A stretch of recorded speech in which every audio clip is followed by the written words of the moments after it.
design, and yeah, we're gonna do some sketching. I'd like to get into some inking in this stream as well.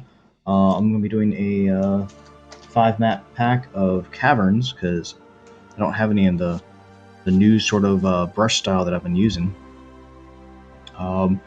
And just to give you an idea of the stuff that I use, I have this Pilot Color Eno. I use the dark blue as far as the pencil leads, so it makes it easier to see. And the reason why I use blue as opposed to black pencils is because my scanner will drop out blue, so I don't have to do any erasing of my sketching lines. Though it can get kind of busy on the page, so I probably need to grab my eraser real quick. So let me move everything that I've just spent the last few minutes setting up. Right. So I use the blue color, and have just a general kind of eraser. I am looking at getting a couple different kinds of brush pens here pretty soon. But I'll go ahead and bring out the tools that I use. I use a Micron 03.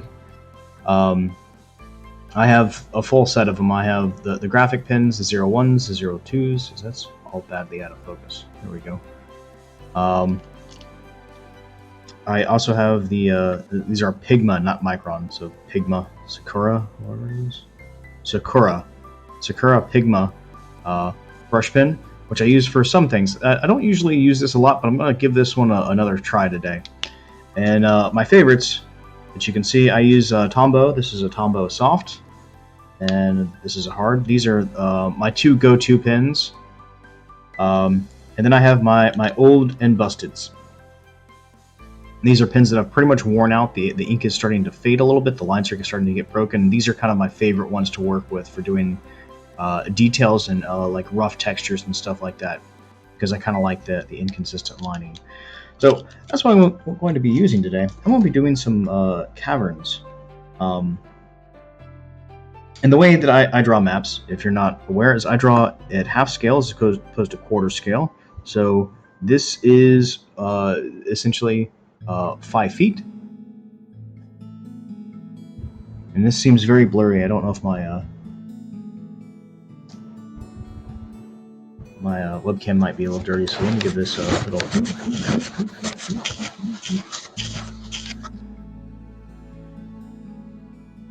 Yep, had a bit of a smudge on it from setting it up. So this is 5 feet. This is 1/2 inch.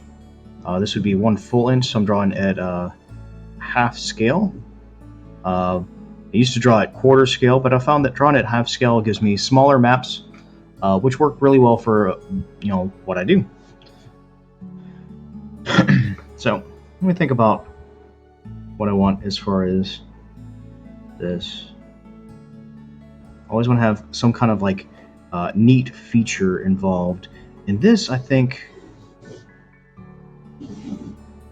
this cavern has got a bit of a chasm here in the middle. I want to draw the top, just kind of get a general sketch in for where the top and the bottom are.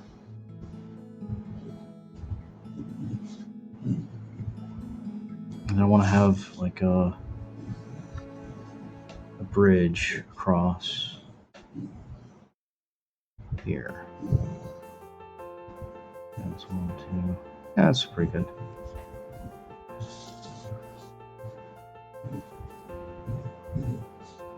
All right. Then I want to have a couple of obstructions.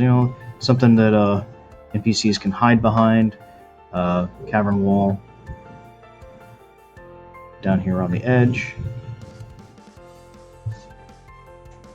I'm getting very kind of general with this. I'm not getting very big into it.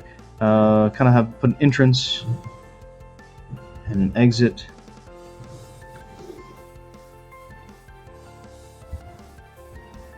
For the entrance and the exit, I'm just going to do this little triangle kind of doohickey thing in the corner.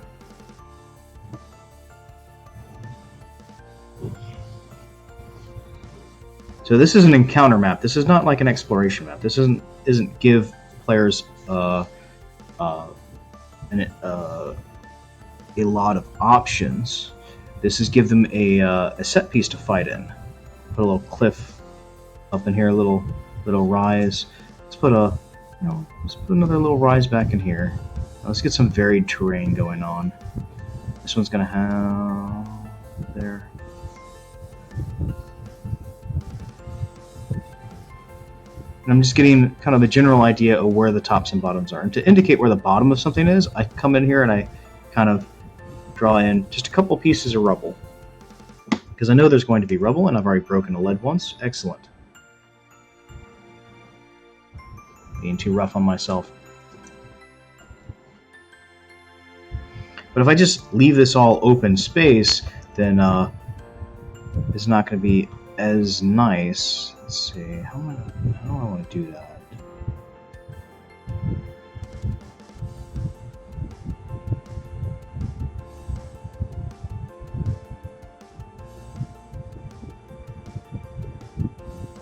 I'm not digging that.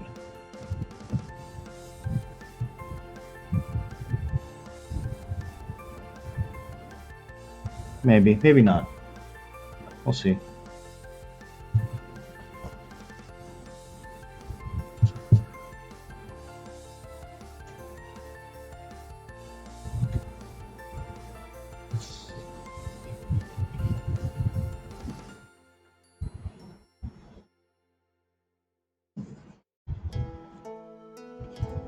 Can I bring this up another little notch? This one fade in.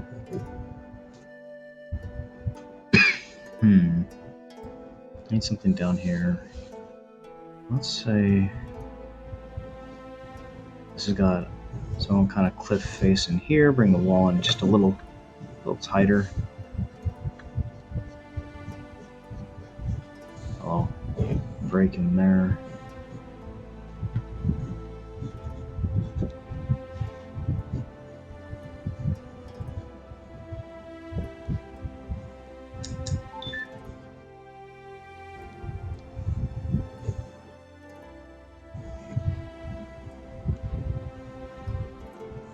I'm gonna go from left to right, so I'll put a sort of a convenient way in and out for here.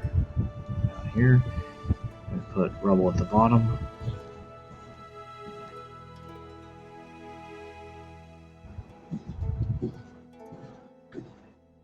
And I'm not necessarily going to use these circular indicators to actually indicate rubble. It's just so that when I'm looking at my sketch, it gives me an idea of where things are. I'm going to put some rubble. Put a little landy down in here, because that makes, add some dimensions to it. I'm going to put another one out in here, and I like that.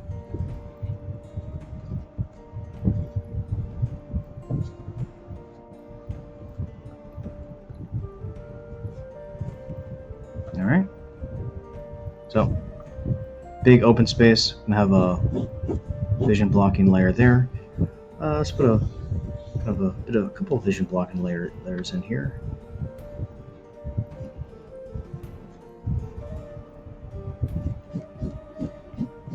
I'm just getting some lining in there so I know what things are. You can see them. I want to bring this in. I want to bring this in even more. I'll avoid that. There we go. I feel like I'm getting too tight in on the edge of the page down there.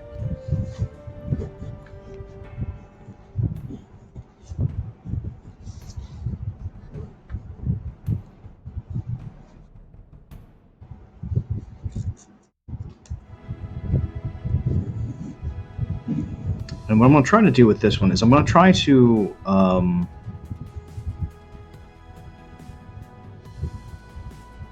do a little less. And I want it's going to be a cavern back in here. I'm going to put some like water down here and just kind of give myself little indicators in the sketch of what the plan is.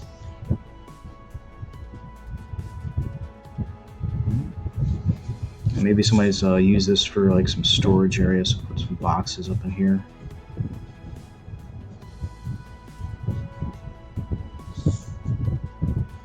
Maybe a barrel or two.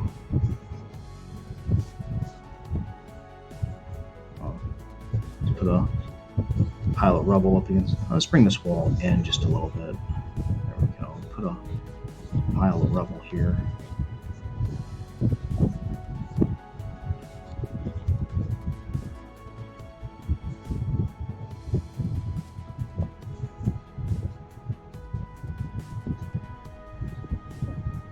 Because I've already got, there's a built bridge here.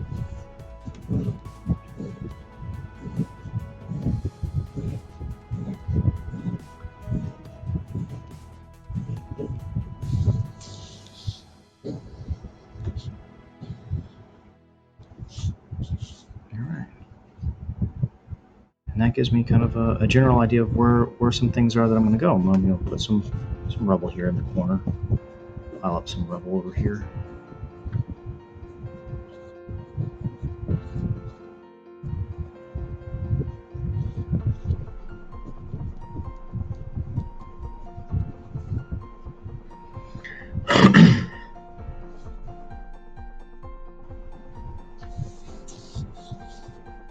And yeah, I want this to be kind of like a puddle.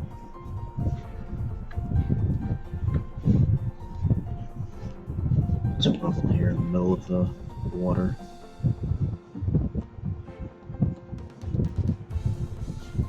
Overlap the edge a little bit, so it's going to follow it out just a hair.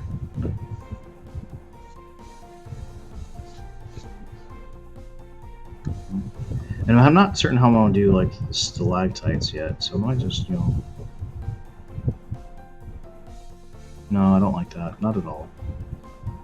I kind of liked that. Kind of like just there.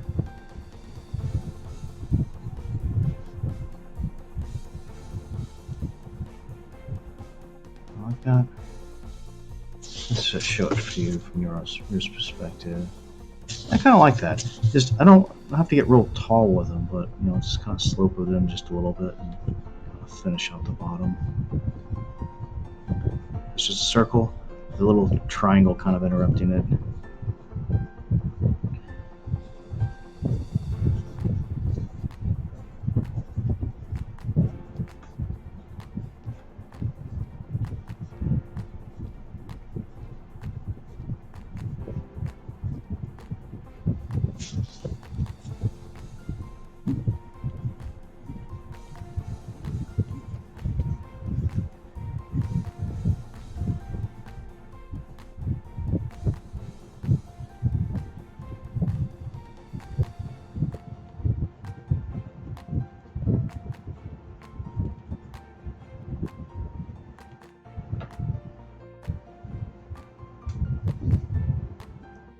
Alright, let's start detailing out this just a little bit. Because I want to. This is my feature. So I want to make sure that I've got some sketching done with my feature so I'm not making it all up as I go. And I like to give, just a slight larger block every other space or so.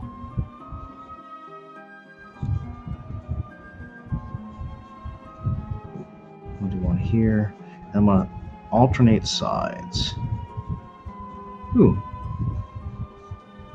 This is going to turn out to be nice and even.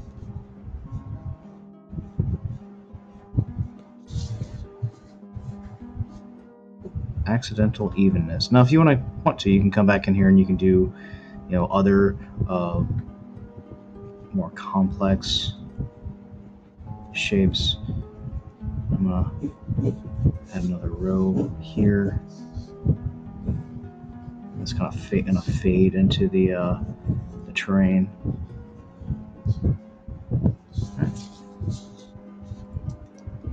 And yeah, so we'll just draw a line, skip, draw, skip, draw, skip, draw, skip, draw, skip, all the way through. And now we got one here, so we're gonna skip, skip, skip, skip, skip, and then skip, skip, skip, skip, skip. Boom. Now we've got a nice kind of stone bridge that somebody built. And there's gonna be a little post on either side of it. So Someone's hung some lanterns.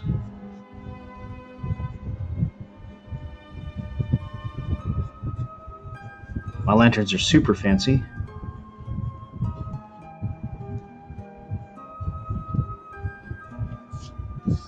And when I'm lighting something up, it just gives me kind of an idea of where I'm going to put lights. Do I want to put them? I'm going to put... Just give me a general idea where that is.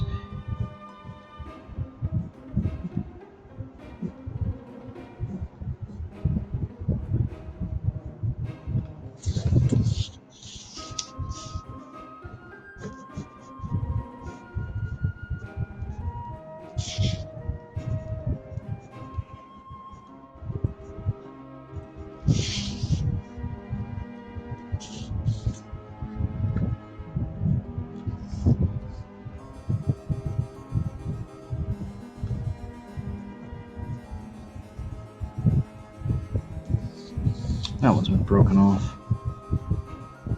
That's a little tall. Come in here and shorten that up.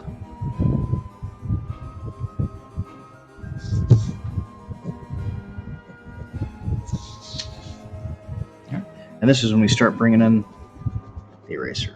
Things start getting too busy, too crowded. I start playing too much. There's the lantern's down here and it's cracked open. A little bit of oil spill there. A little darkened up.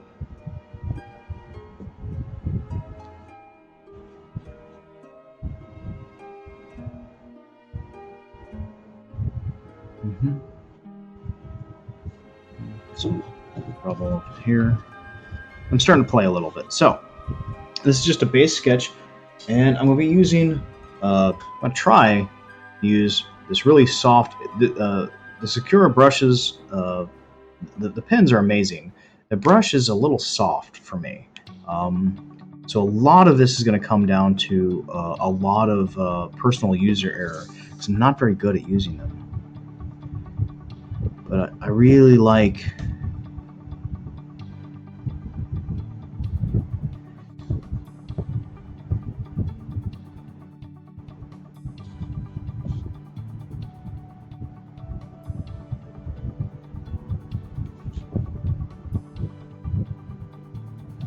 Yeah, that's gonna be too. I don't have the hand steadiness for that today. But you know what? Nothing gets you there like practice.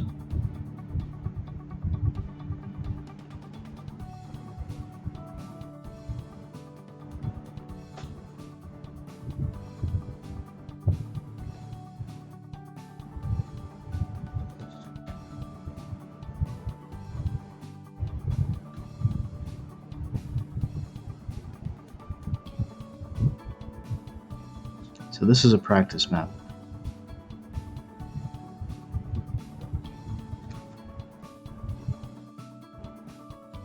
And it's good to practice.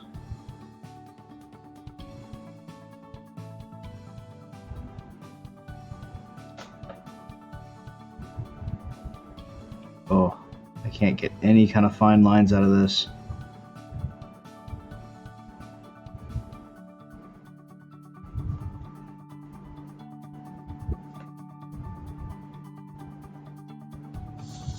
It's okay. Let's try a couple other things. Let's try.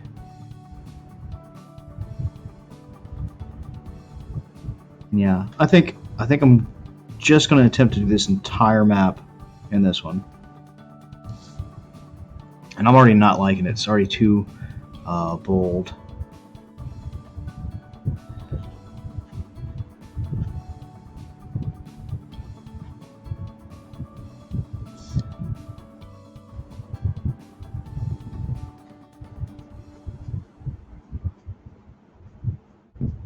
Yeah, I'm not digging this one. This one's just, it's too much.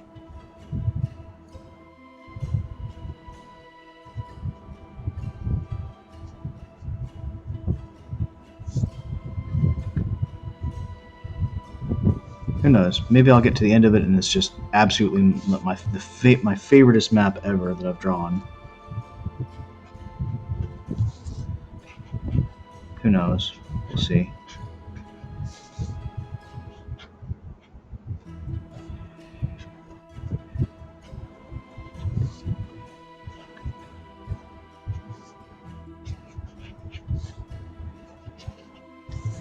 I don't use them very often, so I need to practice more with them.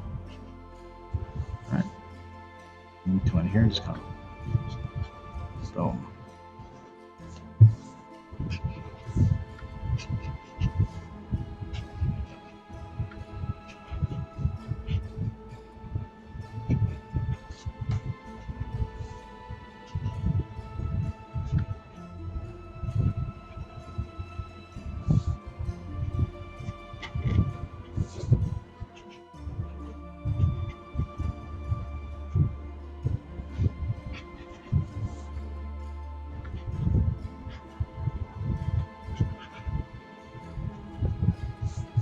It's going to be really difficult once I come in here and start trying to do finer lines.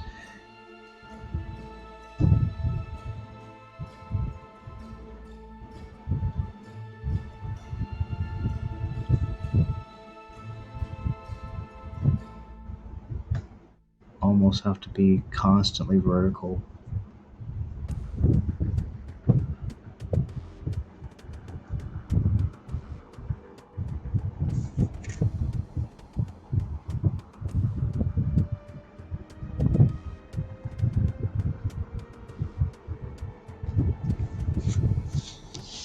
Yeah, I'm thinking that the Sakura brush is just not going to work for me anymore. So I'm not quite feeling that brave today. So let's see what change I get if I switch over to the Tombow.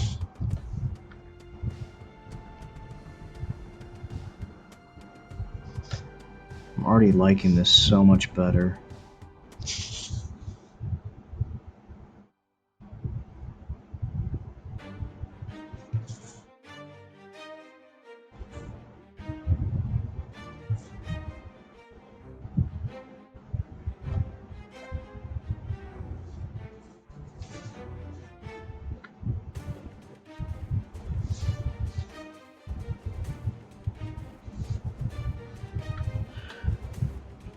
And this is kind of how I like to do cliffs. I like to give like little juts out and little things that jut in, a little sporadic with it. Let me come through and just kind of doop doop doop doop. Now, one of the things I try to do is I try to make these shading lines come together a little bit while I'm doing it. See? And I don't really think about, where the shadow's actually going to fall. I think about, what kind of brings out the highlight, like that corner there, and then kind of throw a little bit of lining back behind it. Yeah, so really not digging this one so far. The darks are too dark. That's okay. We'll come in and we'll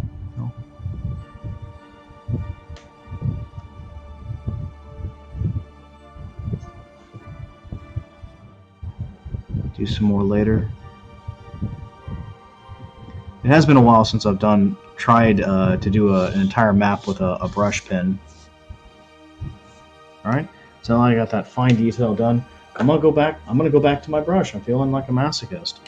I needed something finer, and I couldn't quite get it with that. So let's come in here. Let's do these boxes, barrels.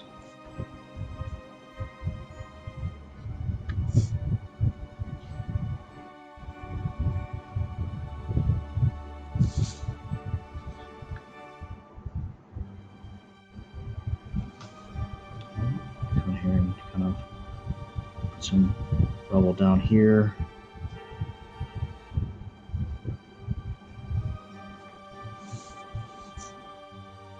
And on the whole, it's too much.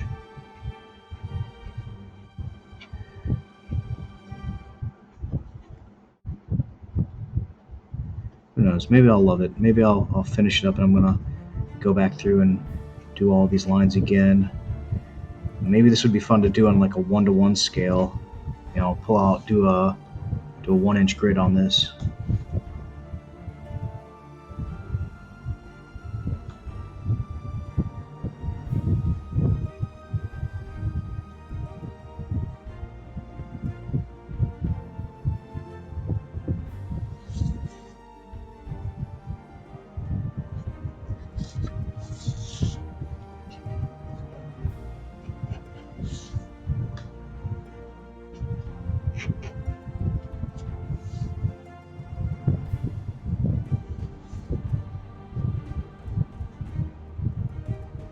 Let's try it.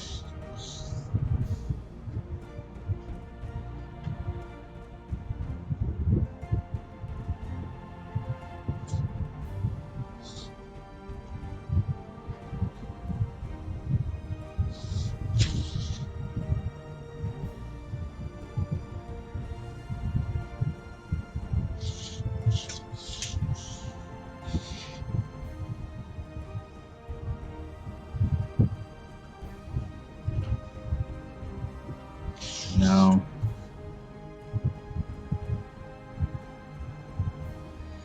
No, it's definitely too dark, too black. So this joins so many maps. And let's try that again. So this doesn't work for me. It might work for you. Doesn't work for me. So let's get in here and let's try another one. It's fortunate that I've grabbed several sheets of paper. And we're going to get in here. We're going to do another real brief sketch. And I kind of like that canyon idea, so I'm going to throw canyon walls in here. Put in a bridge. Just bottom edge. Edge of the water.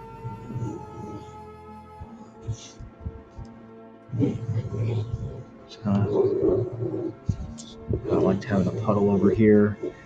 A couple of large pillar-like things in here. A bit of a landing in here.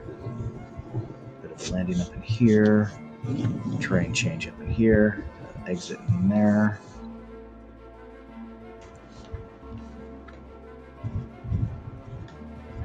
Some stalactites down in here.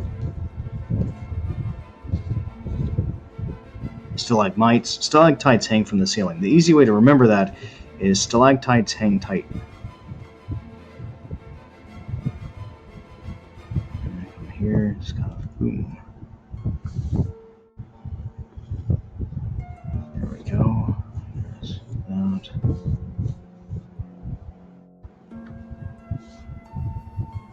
of cliff area.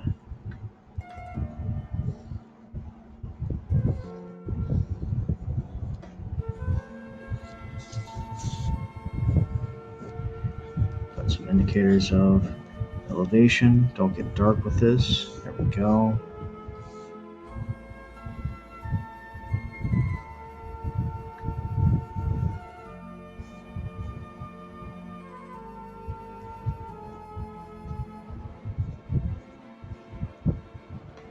Some elevation indicators.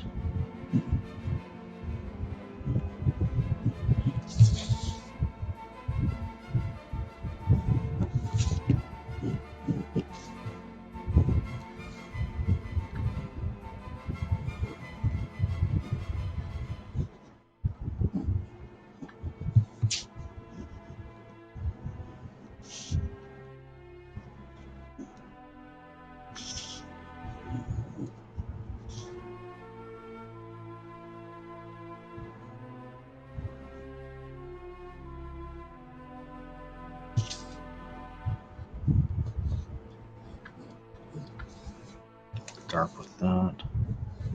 Little narrow path up in here.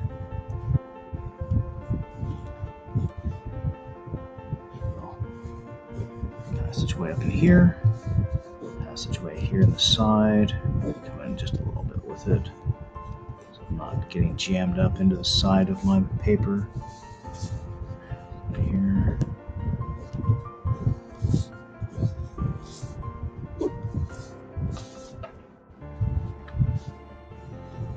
visual obstacle there. Put a visual obstacle in here.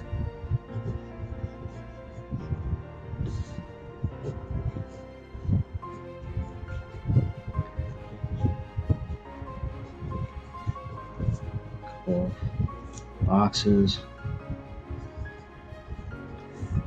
Barrels. Something that your players will stop and loot and argue about for a few minutes while you think about what's coming next. There we go. Put some scattered stalagmites over in here. Put a pile of rubble.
Oh, of course. It's not a map until I've broken a lead.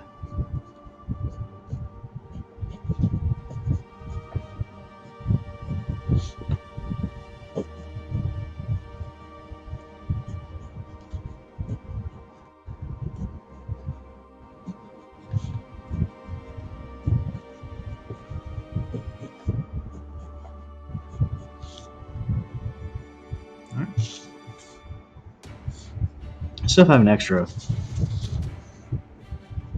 poles on the outside, which can look kind of weird. I'm gonna make these last two just a little bigger, and I'm gonna put lanterns on them.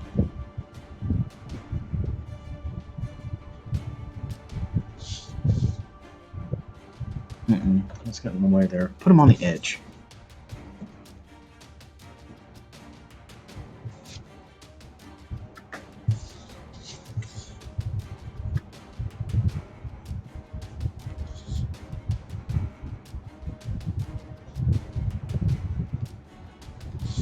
Yeah, I like that. I have one here. I kind of like the idea of one of them's kind of falling off. I'll put the bracket in there, and then I'll hit land here on the side as a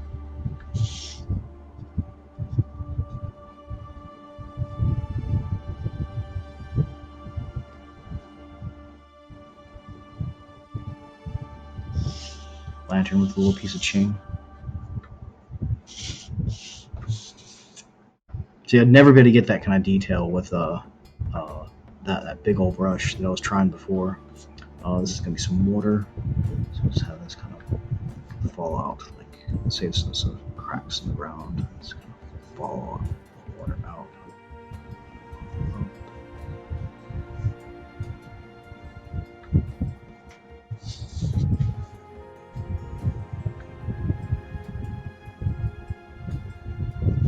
Just kind of drizzling in from the sides.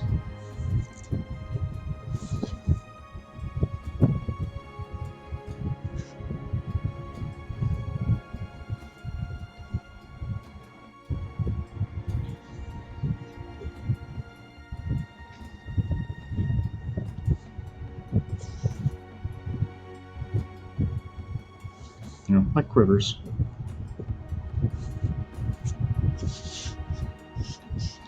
And you know what?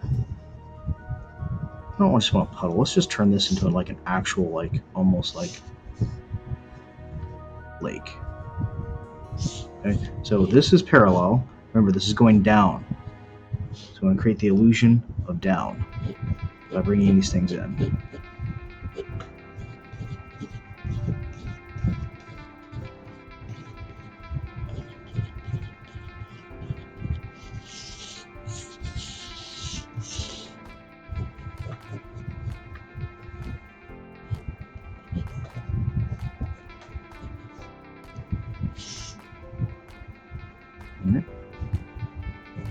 Straight down. Give me my axis right there. Cool. I come here. And I've added a rock right there in the middle. I'm gonna add a rock right here in the middle of this.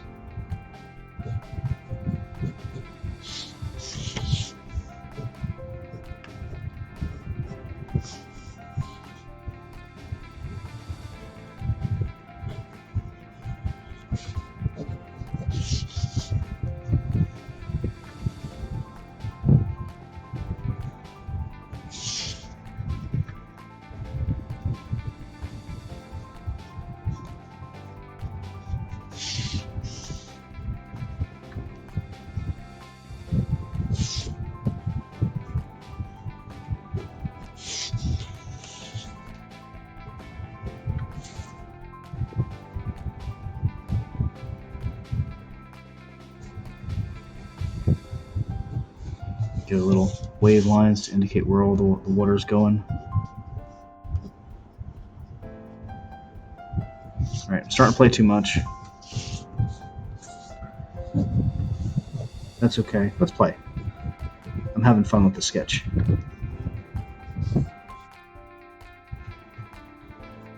Oh my.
There we go. So do a light blocking layer there. Little pieces here and there.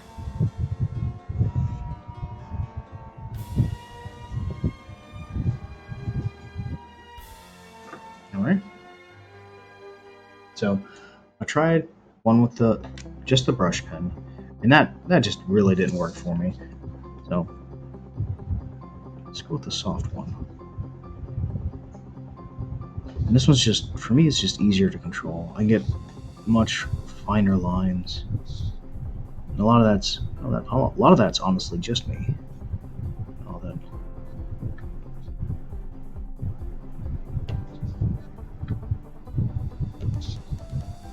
And what I'm doing is I'm going back. I'm gonna go ahead and ink out these kind of foreground layers. Oh, that needs to be bigger than that. There we go.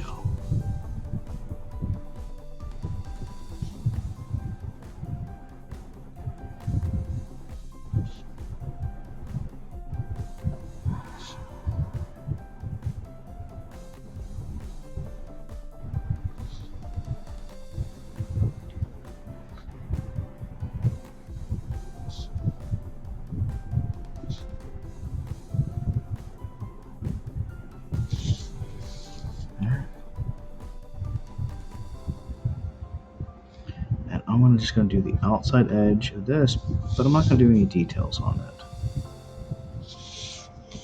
Right.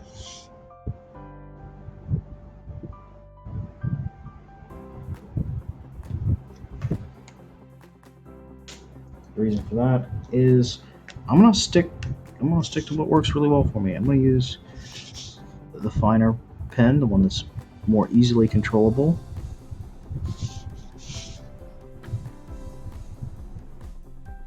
For details. There we go. And I'm gonna see how these kind of match up, and I don't like that as much. So what I'm gonna do is I'm gonna break this up. I'm gonna divide these in half. So my floor texture will be here, as opposed to where I had sketched it out initially.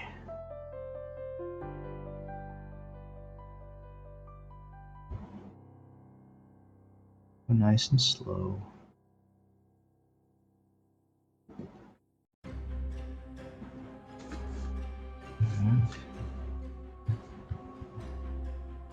And let's see. There we go.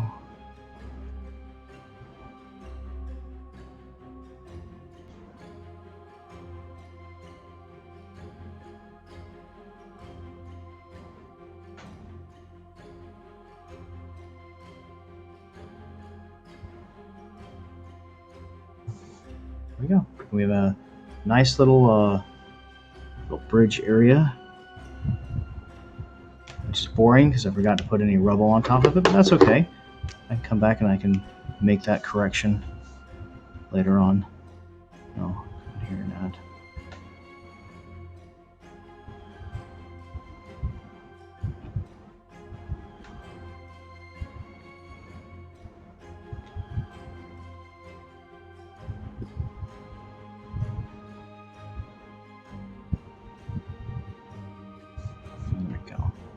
So it's gonna make it just go through with Photoshop and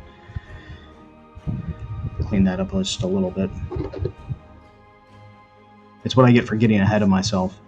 Detail comes after rubble. Detail is the last thing that I need to be doing just yet. So let's come over here and let's turn these into some crates.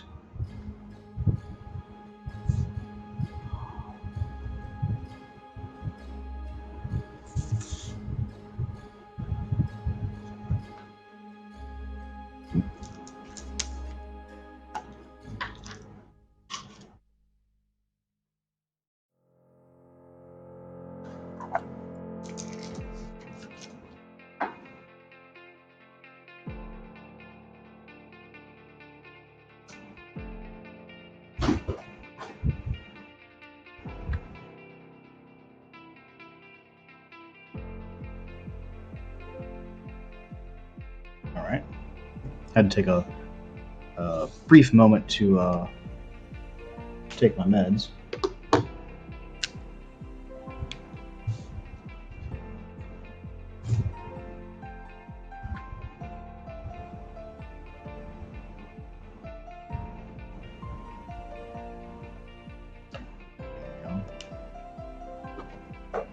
Go ahead and throw those in there since I'm doing them.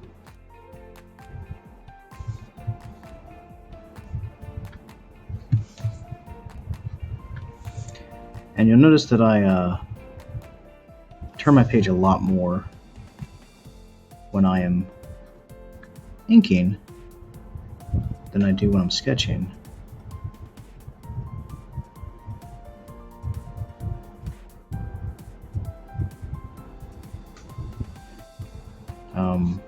Real basic reason for that is, not that great of an artist.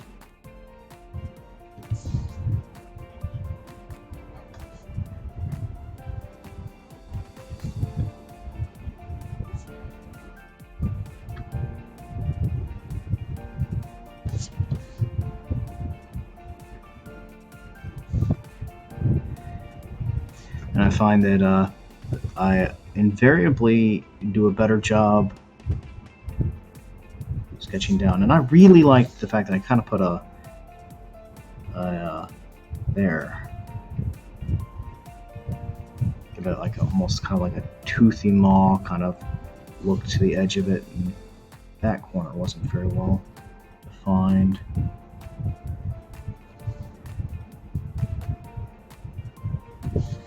That's okay. It doesn't have to be perfect. Oh. There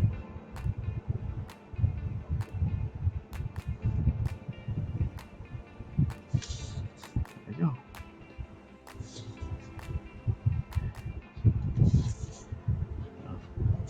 Push in. Boom. Dragging a little piece of hair along with me.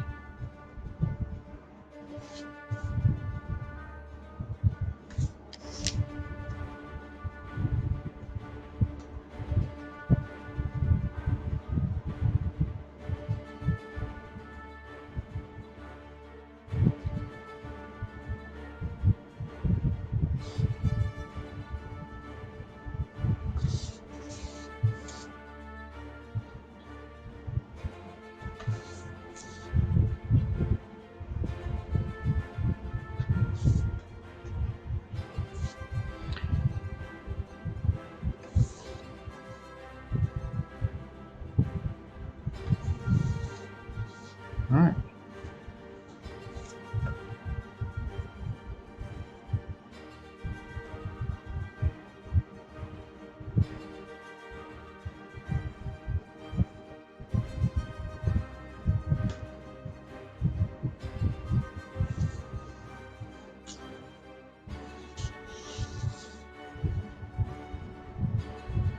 A little thin right there, and just kind of come in and boop, boop, boop, boop, boop, jagging it up, because this is a rocky cliff face.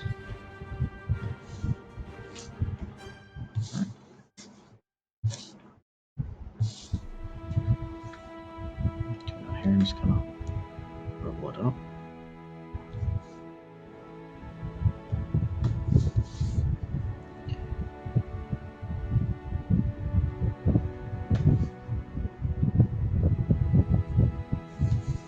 Kind of roll it up.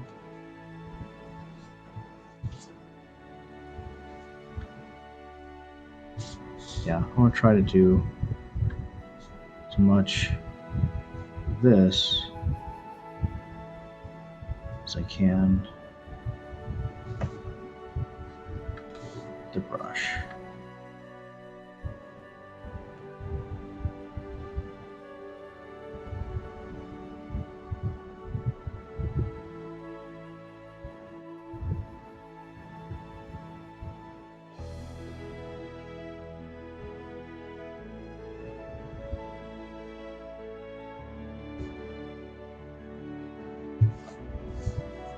Round things here and there.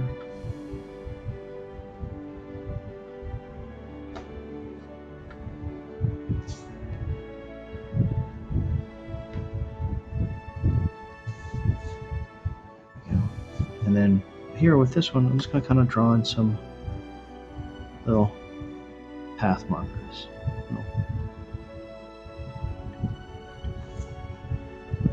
Little bold ticks following the corners that are there.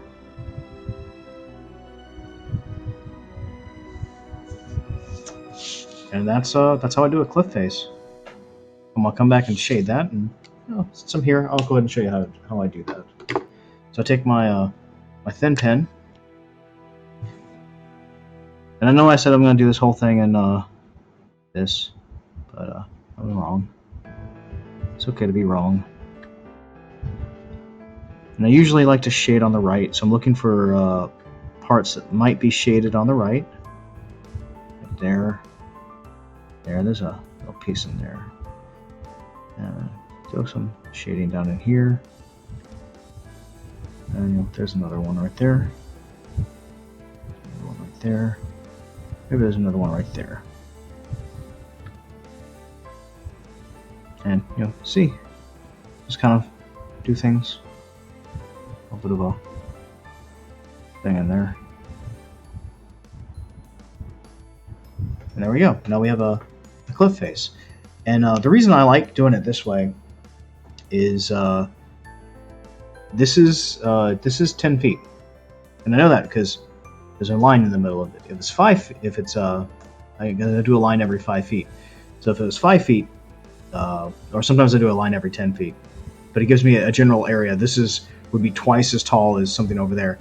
In general, a grid line is a elevation line is 5 feet for me, so it's 5 foot taller. So this would be a 10-foot cliff for me. But your mileage may vary.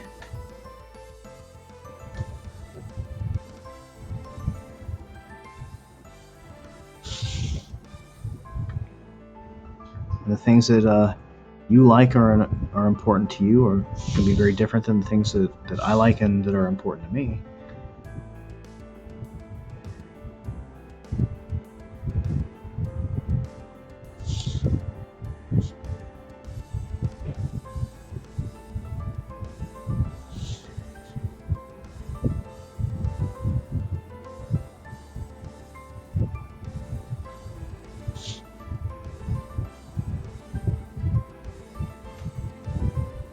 And I think that's a very good thing, and that should have come down here, not up there. That's fine. That's a crack. And I'm gonna come down. Oh, I forgot to draw my verticals. Now, frequently I do this with the firm brush. I'll come down here and do some highlighted edges here, there. Not a lot of them, just here, there, and other places. And I'm gonna fill in the rest of the detail with my detail pen. There we go. There we go. Some details coming in there. There.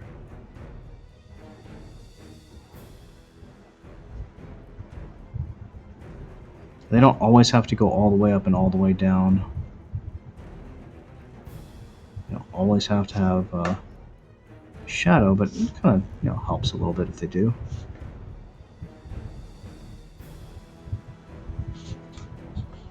And if you want, you can go back and you can add more detail to that if you like. But for me, that's more than enough detail for my players to tell me, hey, that's a cliff face. Can we climb that?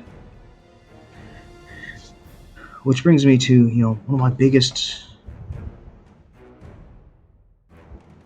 one of my opinions when it comes to like GMing tabletop games is the biggest thing a DM can learn to say is yes, but.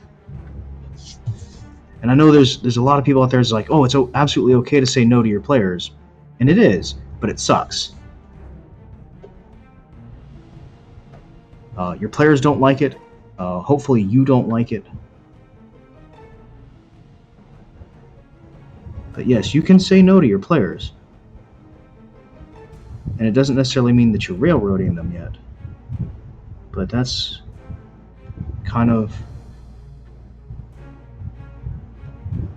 like the first steps to turning a wonderful campaign into a railroad. Now this is a complex cliff over here. So this is going to go from being bottom to being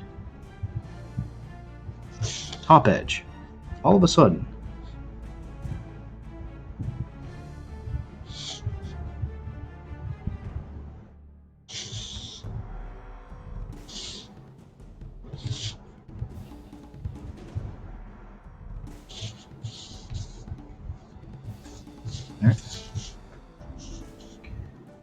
And I'm going to come here and I'm going to do real fine first and then a little bit firmer and just kind of thicken that line up as I go. Alright. And I'm losing track of where things are over here, which is okay.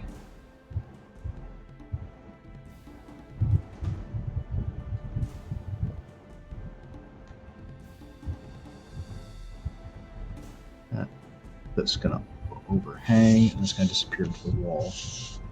Alright, so I don't know exactly where this is going to go. Oh, this is right here, right on the edge. Okay, So I'm going to add a little stone in here. That's fine. A fine line. A little fine line. And this is my kind of my water feature. I want to be kind of soft with that. Just kind of let your pen swoop back and forth.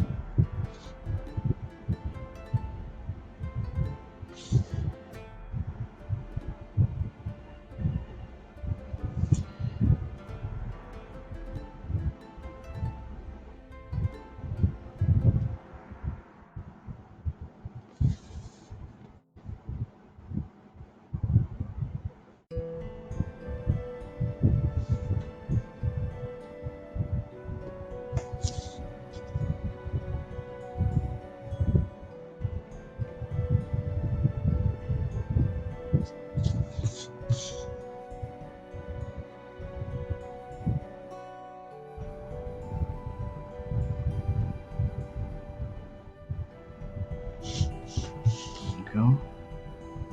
And boom.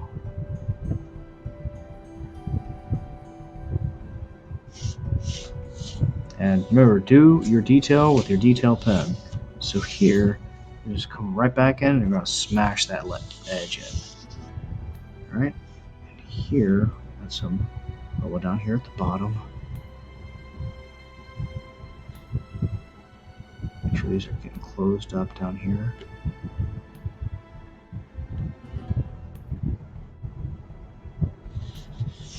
Alright. And just like we did before,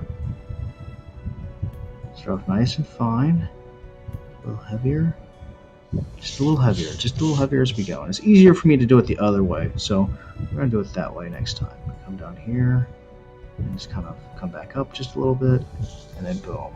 And now I have a line that fades down into this corner area, and I want it to come into this like open like cavern down here in the bottom.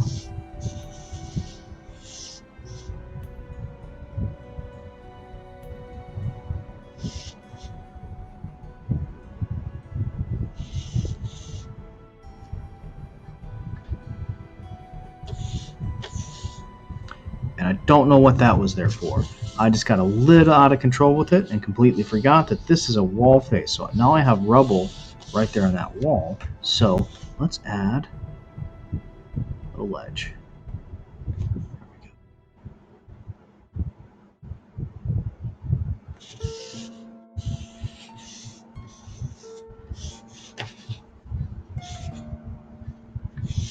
Right. Add some rubble down in here. And I'm going to go down and I'm going to go and detail this now because this is a correction and I don't want this thing to mess with me later when I'm trying to line this all up. All right. So this is an edge, so it's going to happen on one of the marks. So this is going to come there, there. I'm going to do this with the pen just because getting fine details in here.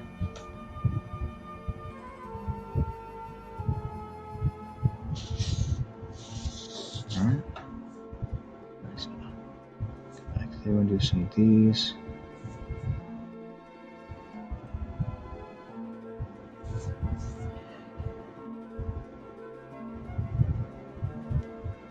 All right.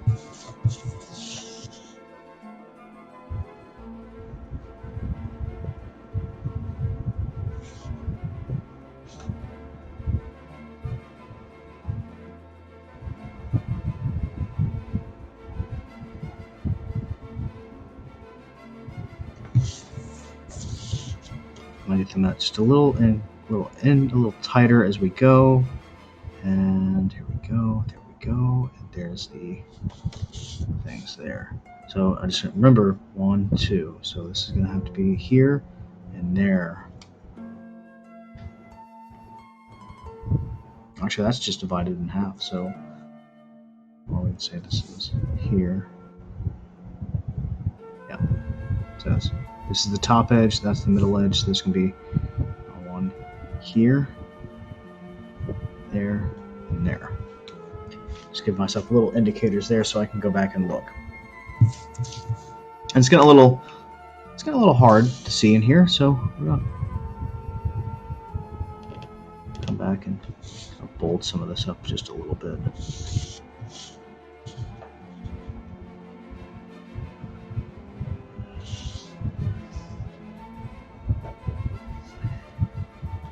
Oh, I completely forgot that I wanted this to jut out right there, so let's gonna come back and fix that right there. Oh. And this one's just gonna vanish. I'm not gonna, not gonna get into it there. It's gonna vanish here.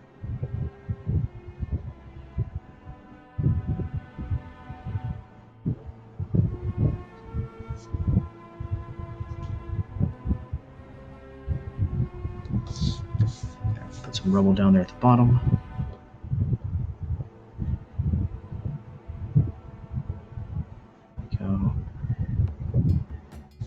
Go. Some rubble just.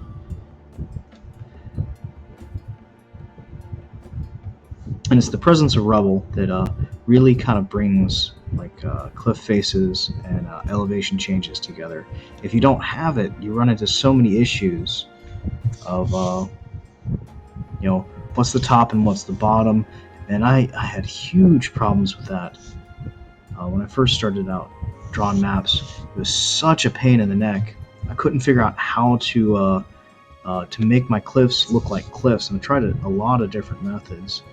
And so far, this one's worked out the best for me. But, as always, your mileage might differ from mine. I want to hit that one under.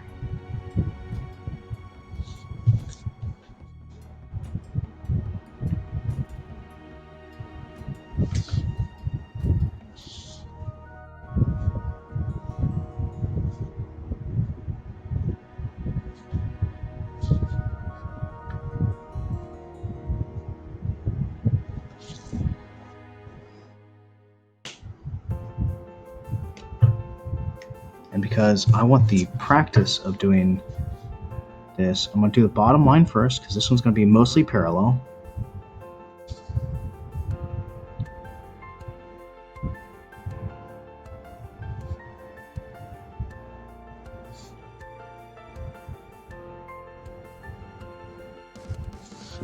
And this next one can have a lot more variation in it. Still kind of parallel, kind of following that one up. All right, and then we want to find kind of our hero marks.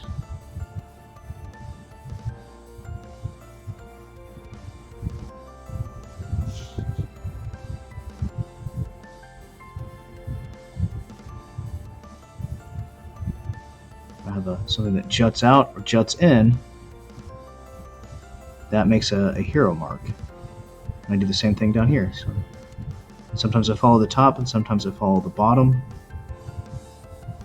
But if it juts in or juts out, there we go. It sets these little hero marks up. All right. I'm gonna go back and shade that here in a little bit. It doesn't have to be done now, but I kind of want to just add the mist down here. Just little circles.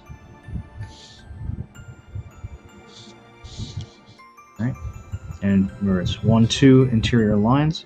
So this one's more of a slope. So we're going to do this one about halfway here, and this one about a quarter of the way.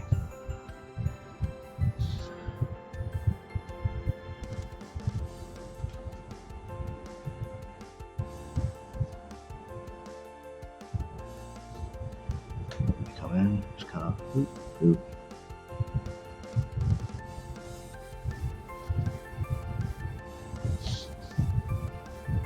You notice I'm not coming in any tighter here because this is overhanging. Come in, just kind of add a little bit of darkness in there. And don't forget, add your hero marks. Boom. Boom.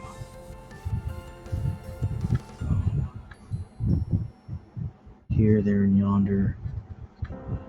And I'm a little too gentle with this coming in, so I'm Gonna have to fake some of my hero marks just a little bit. That's okay.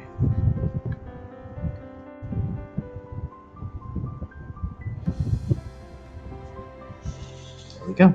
And we've got our hero marks in. Now it's time to. I'm gonna go back and I'm gonna do. Ooh, I didn't do the whole cliff. Let's do this whole cliff face. Let's do all the hero marks here, and then we'll come back and we'll detail it in. All right.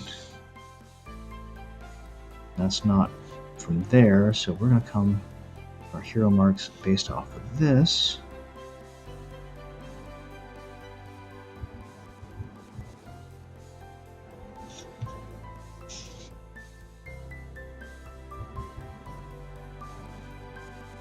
And I didn't add anything over here. That's fine. This is a different elevation than over there. Mostly I just forgot, but you know, it works. All right. I'm going to go back and I'm going to shade some of this just so it makes a little bit more sense to the eye. So I'm going to come back to just kind of shade in a cave. And then, you know, add shading to the right hand side. Some cross hatching in here. Let's make a hero rock out of some of these.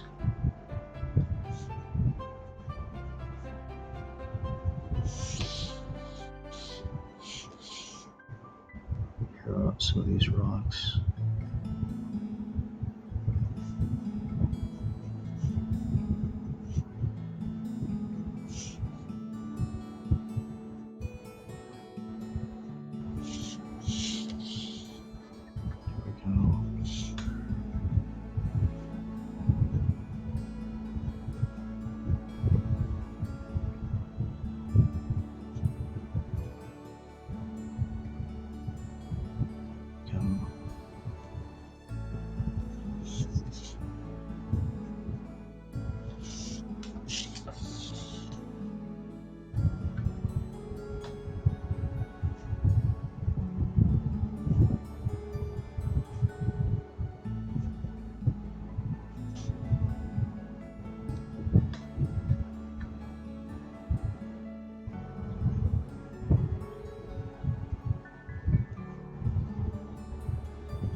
Just add some broken lines in there.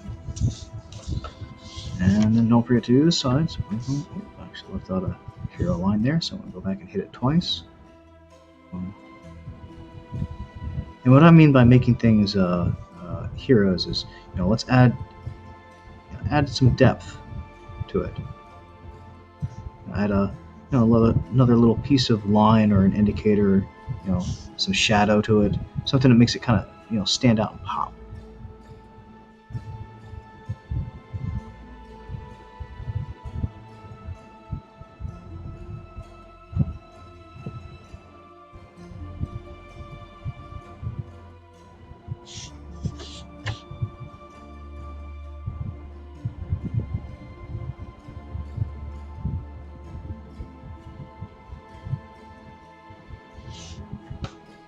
There we go. Got some got these cliff faces done. I've got some water lined in. So let's, now if I'm going to do this, let's go ahead and do it. So let's say there we go. And I'm going to come down part of the way through that cross hatching, the other way, and then right here at the top, just kind of vertical. So that's how you shade. At least that's how I learned how to shade in I took an art class a long time ago. I did try to be an artist for a while. Like, I learned how to paint, I learned how to sculpt.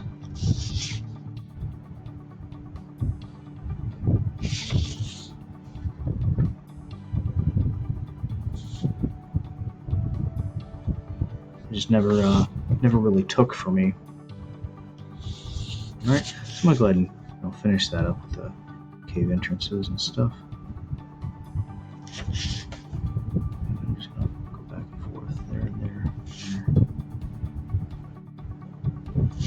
It was my mom that taught me that I needed to learn to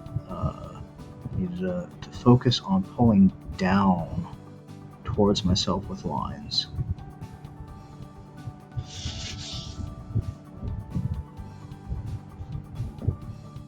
I've always had so much trouble drawing even remotely straight lines, and these aren't even kind of remotely straight, but they're getting there.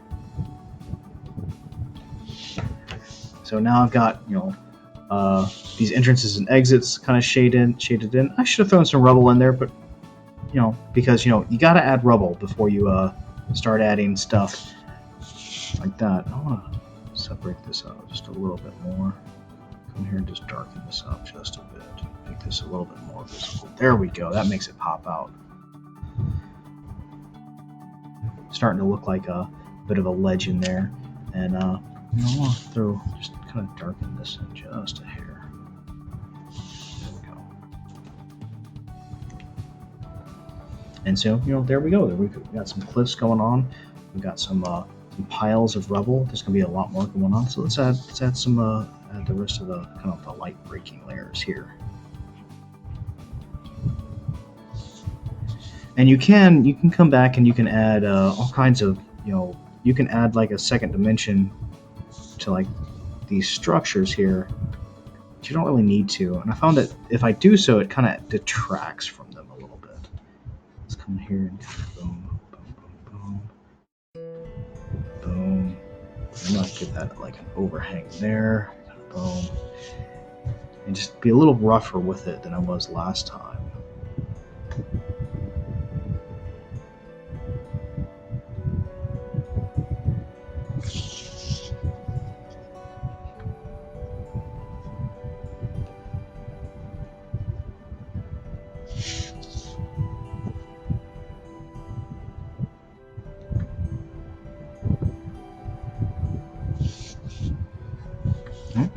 I come here and just go do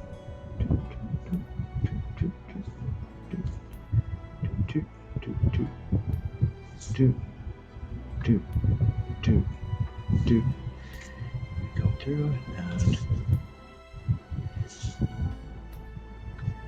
just a little bit of a line in here, and some little couple little landings and little like Duke marks out here into the middle of it all. Give her something to hero line. We come through and we just hero line it up.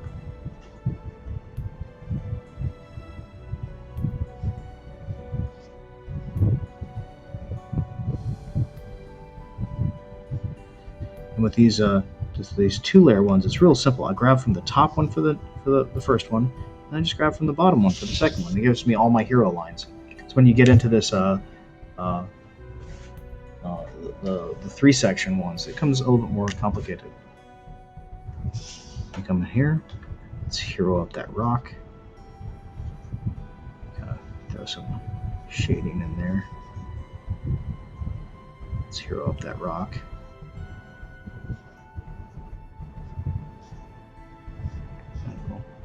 There.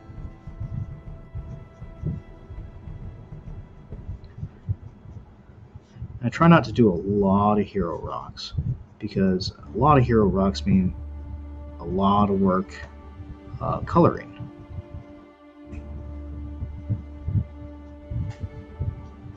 Because the difference between a regular rock and a hero rock for me when I color this is a regular rock gets one color. Oh yes, I do remember you. Hello. Thank you very much. I was trying to use a softer brush pen. Sorry I didn't see the chat. I've been kind of down here in my moment talking about cliffs and rocks and rubble.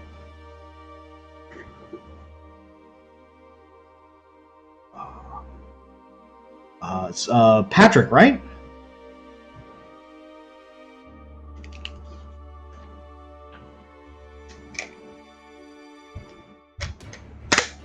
Excellent.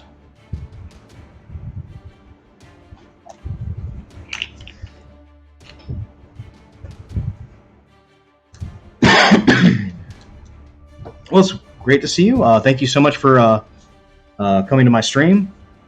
I'm doing some cliffs. I was trying to do an entire map with this one.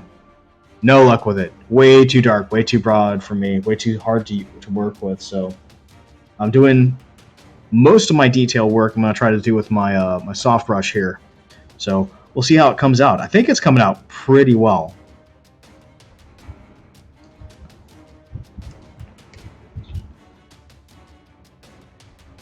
And so now I want to do some rubble out here, and where I've got some these piled up stones and stuff.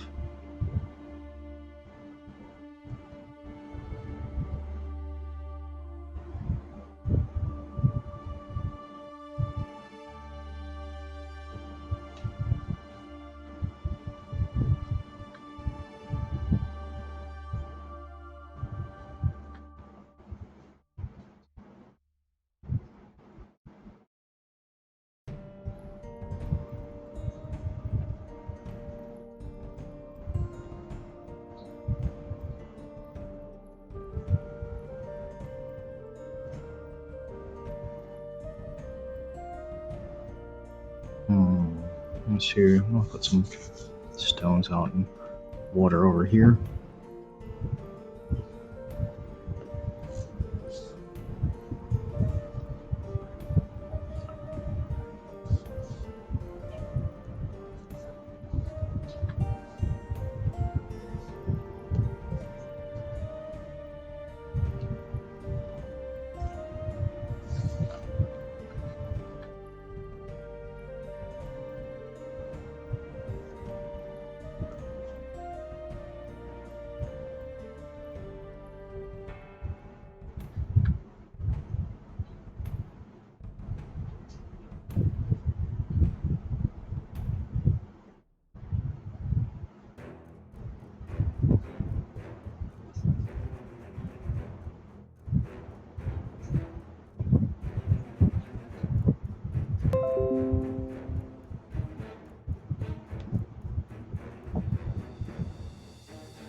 I kind of like that.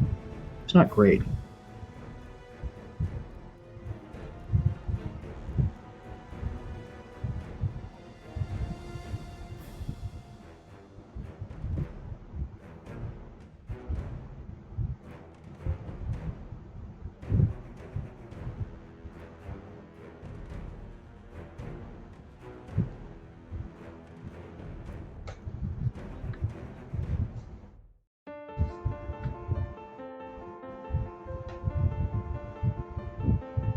Alright, now if I'm going to get in here, let's do another serious pile of rubble over here.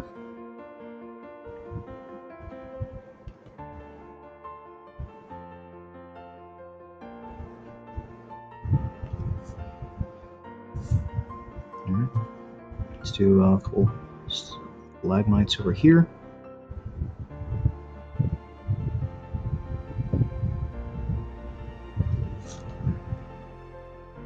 I'm kind of digging that.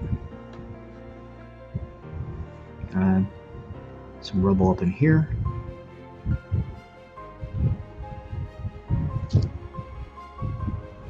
Go. Oh, and there's a cave entrance exit that I completely forgot about.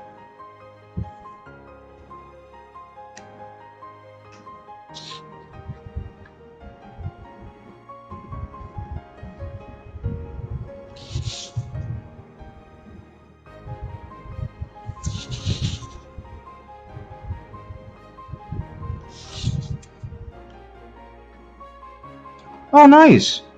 Well, I'm still not on a consistent schedule. Not close to it yet. I'm gonna work on trying to get there.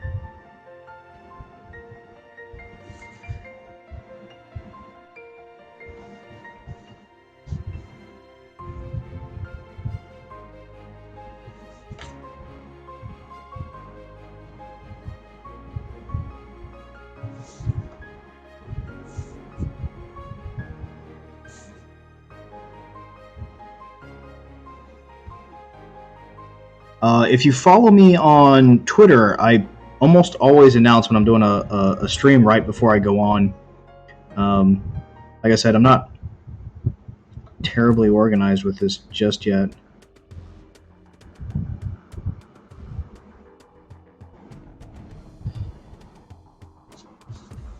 So, not the. Let's do like that look. There we go.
Yeah, but I'm Carty underscore Chris on Twitter, and I put up there when I'm about to do streams.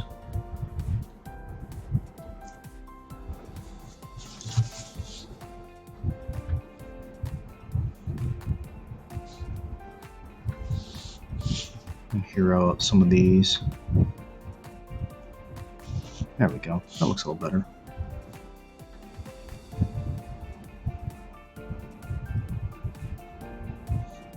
The difference with me for a hero rock and a regular rock is a hero rock gets another pass of shading. Like I'll do a highlight color as opposed to just a shadow color. All right. And might as well let's get some cross hatching done so I know where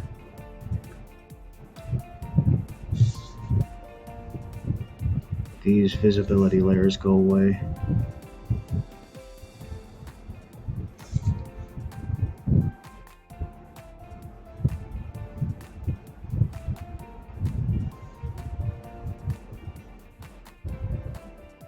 And yes, I put rubble inside the shading because it hides the occasional, well, the often poor quality of my my logo style cross hatching.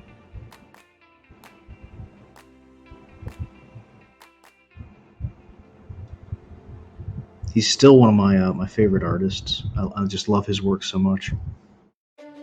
Let's add some texture lines to those stalactites over there.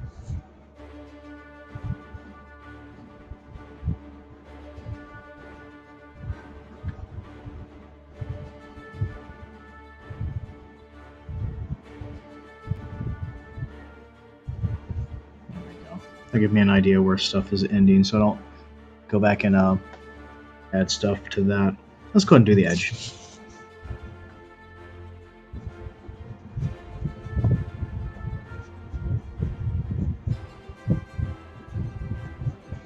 And I've seen some maps that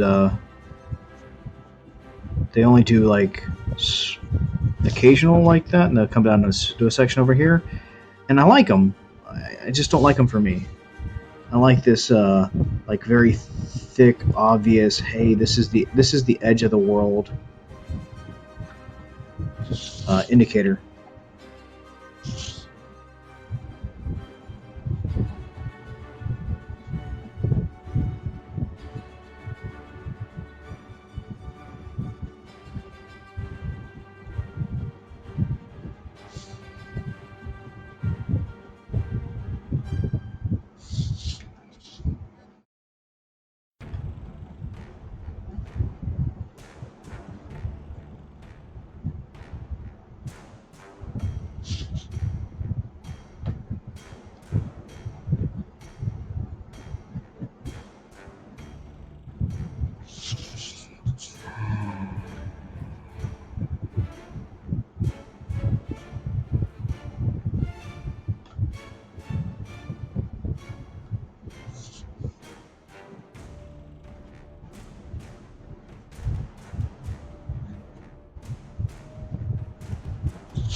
Still haven't figured out a way of getting Twitch to let me know when somebody posts. So if you send something, you make a comment in the chat, and I don't respond to it immediately, it's because I'm usually down here very focused on what I'm doing. We're not quite at that level where I've got those fancy cybernetic glasses where I get all of my emails and stuff. If you've ever seen Futurama, shut up and take my money. It's where that meme comes from. It's one of my favorite shows still to this date.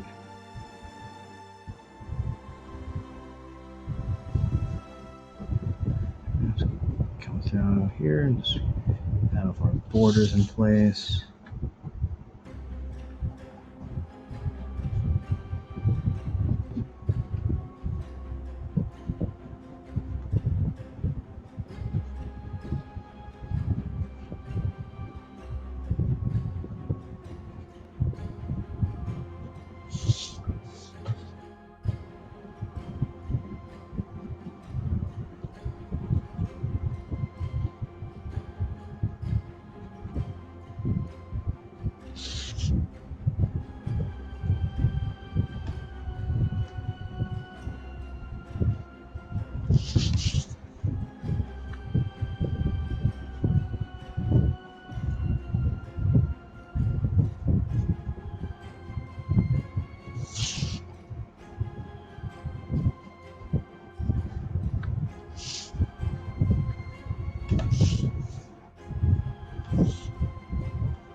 Just add a little, shapes in here, just like we do in the regular map. Add some rubble.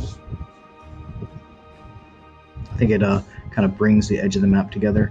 It also kind of hides bad spots in the hatching, like right there, where I've got a couple of different lines that kind of blend together too much.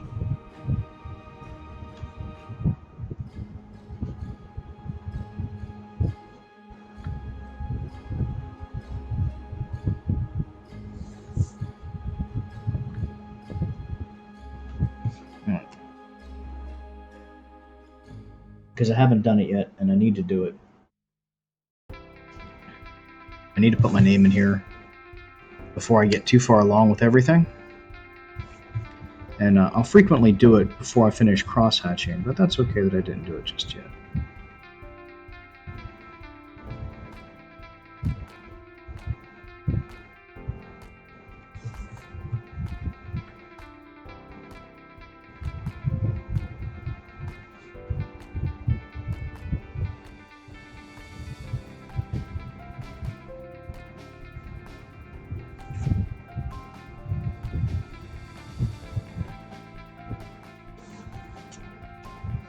There we go. Just so I don't forget. Here's my number, my 03.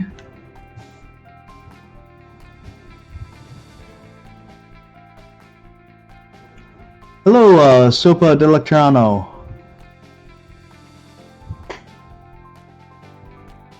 Do I draw cobwebs? I don't actually do cobwebs. I haven't tried those yet.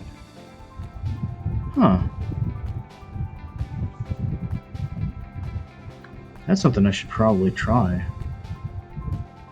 You know what? Just for you, I will try to. I will find a spot and put some cobwebs in here. Let me finish this up real quick. Thank you, Sopa. Just as a bit of a disclaimer, I have no notifications from when people post in the chat, so if I don't respond, I'm not being a jerk. I just don't know that you said anything because I'm focused down here on the page. And if you have any questions on how things work or how I draw something, you just let me know. So cobwebs. Let me try to do a cobweb somewhere. That's a great idea. All right, so I'm going to come back here to my sketch pencil. And you know what? I've got all of this area right here. This is perfect for some cobwebs. So let me think about how a web looks. It's going to be... Just draw some lines out.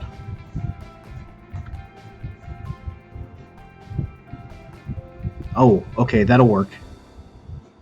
Just got to make sure I do them darker than I would like cross-hatching lines. Have some come out in here. And just kind of take some angles. Because this will freak my players out. That's a great idea. I hadn't even thought about... Ooh, let's do that one. Let's come here. So all I'm doing is I'm just thinking about how cobwebs might look and how that might fill in this space.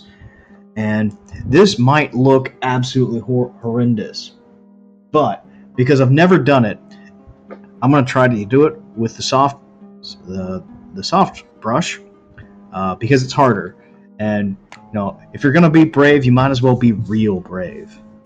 So let's see. I come in here and have this come out here. Add a little swoop to it.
How's that looking so far? All right.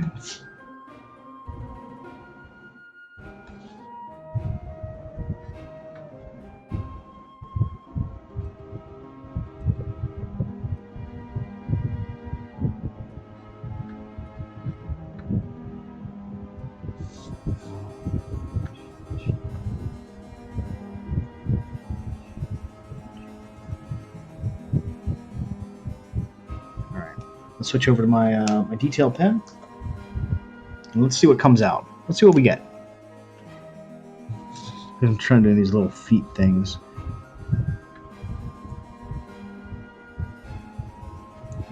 some of these up a little bit, and just a couple little branches of it down in here.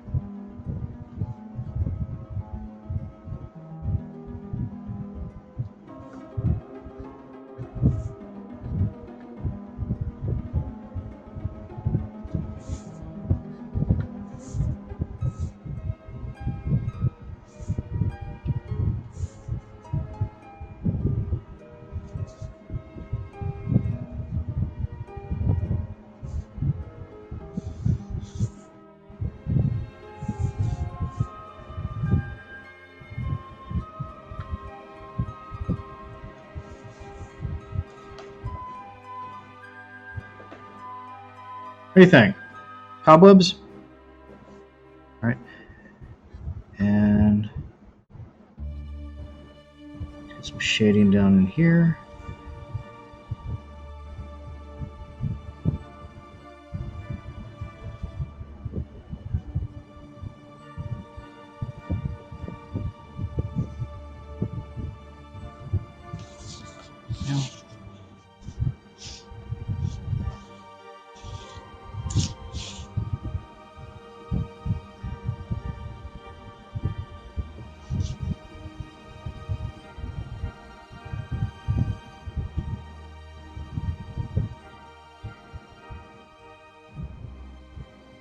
And there you go. You started me cross-hatching already. Okay. Put this one away for now. Thanks. This is my first time. Do you know what this needs? Those barrels needs these crates. They need some wood. They need some texture. They need some boards in them. All right.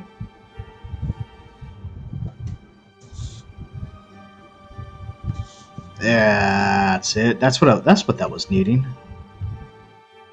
I'd never thought about doing cobwebs. Thanks. That helps out so much. Let's see. What am I doing next? Well, since I'm pretty much there already, I've got alright, bringing out the detail pen. Let's do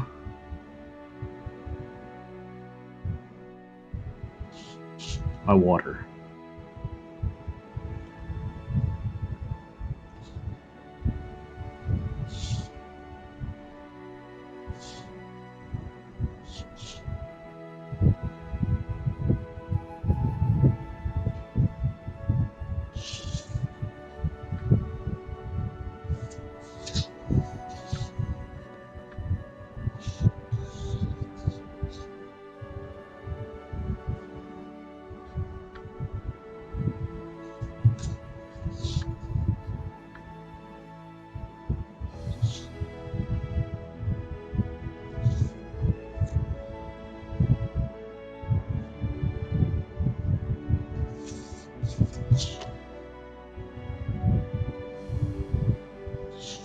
And just kind of give me an indication of where the current's running.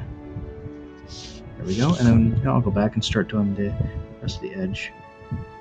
And I put in this first line here.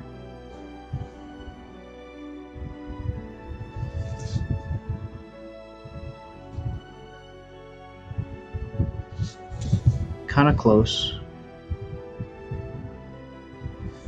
And for this one, I'm actually spending some time trying to look even, trying to change up how my water looks a little bit. This last several maps got a little too scratchy and a little too out of control. Just come in here and just kind of indicating it. Now, I do what I like to think of as a representative map drawing. It doesn't necessarily mean that things look like this, but I want to draw them in a way that makes my players immediately look at it like, okay, I'm going to go step over in that water, instead of pausing and saying, hey, is that water? Or is that a liquid? Or what is that? Is that a rubble? And more that I've been embracing that,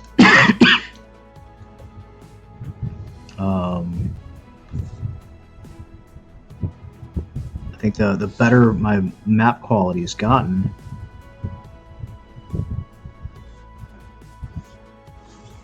And some of that comes with your players being more familiar with the way you draw your maps. Come back and do a second layer.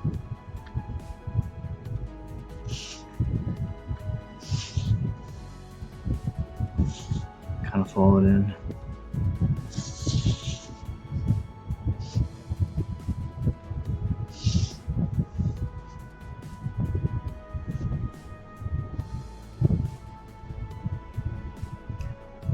Little wavy lines.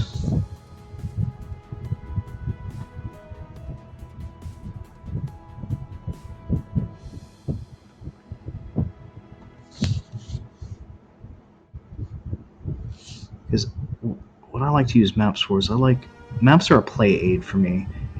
If I can draw it, it means I don't necessarily have to describe it as much when I'm running the game. And so my players can see, okay, there's a cliff and there's a mountainside, and there's these textures and these things, and this is the terrain that they need to deal with. So it takes a little bit of the workload off of me at the table, and I appreciate anything like that helps me with that.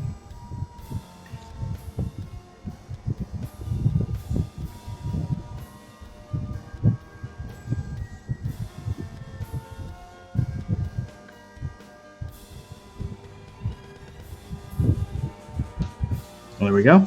There's our water.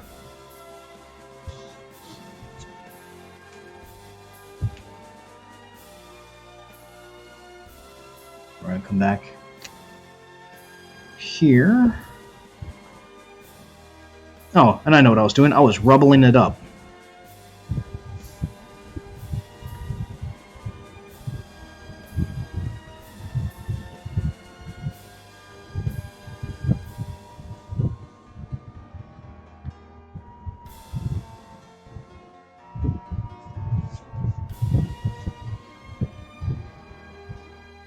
One of the things I want to move away from is I would frequently come in and do like a stone, but I want to do more than one at a time. I want to, have like we have a big maybe hero rock and a couple of little rocks that go along with it.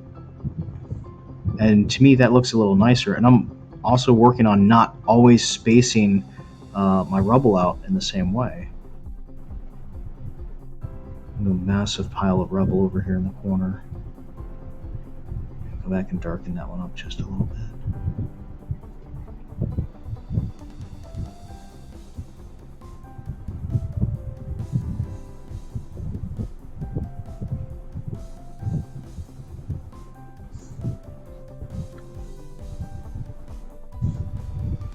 It's getting a little too samey, so let's do a big one in there. Start changing it up. Put a couple little ones in there. Just put a big one in there. And I try to remember to close these because it makes it easier on me in Photoshop. And that's a little too samey for me because I got two of them right next to each other that are about the same. So I might correct that in Photoshop, but I might not. I might just let it ride. It's okay to have mistakes. Bob Ross used to say that there's no such thing as mistakes, just happy accidents. So one of the things I am going to try to avoid is I want to leave like a little barrier here around. Oh, you can't even see that. I'll leave a little barrier here around the edge of this cliff. I don't want to put any rubble there. And the reason for that is because then it makes it really hard to distinguish where the top of a cliff is and where the bottom is. Like I got a little overexcited here with those, so as you can see, it kind of blends in together. So I'm going to have to do something to highlight it a little bit. And I'm going to go back and do some floor details here in just a minute or so.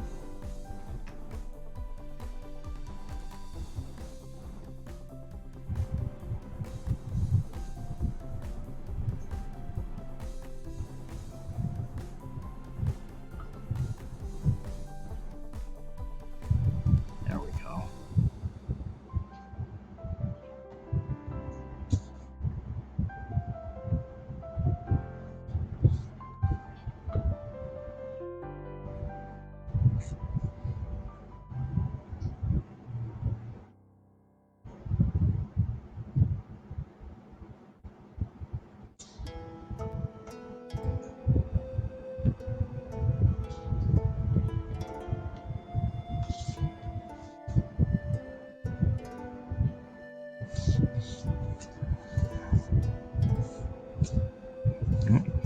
don't forget, stones aren't the only kind of rubble that you want to have. Like, there's sticks and wood and stuff like that. This isn't as developed as maybe another area might be, but I want to put a kind of like a mixed rubble pile in here somewhere. Do I have space for it? Not really. Let's make this a mixed rubble pile. So I'm gonna come back in and I'm gonna add some boards kind of jutting out here and there. Can't really tell because it's a very small area. Maybe to come in here and just add a little board in there. Turn that into a board. There we go.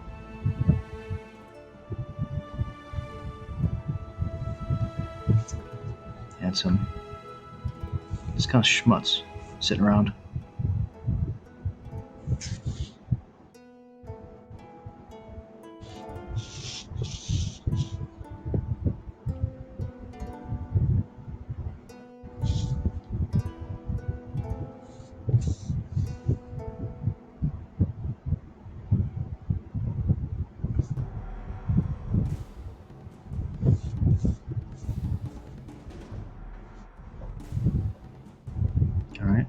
So I've got some cover over here. I've got cover here. I've got some bad cover here and here. Got no cover up here. That's fine. The elevated position doesn't mean you necessarily have to have cover. I don't have much cover over here. And there's some there. These edges of the cliff there. So all I'm doing now is I'm thinking about where I need to put more rubble. And while I'm doing it, let's go back and start detailing some of these out. Some of these, let's hero up some of these rocks and things. And a hero rock just it means it has more than just one texture, not just more than one just texture, more than one shadow and color. I'm gonna come to and start cross hatching out the spaces.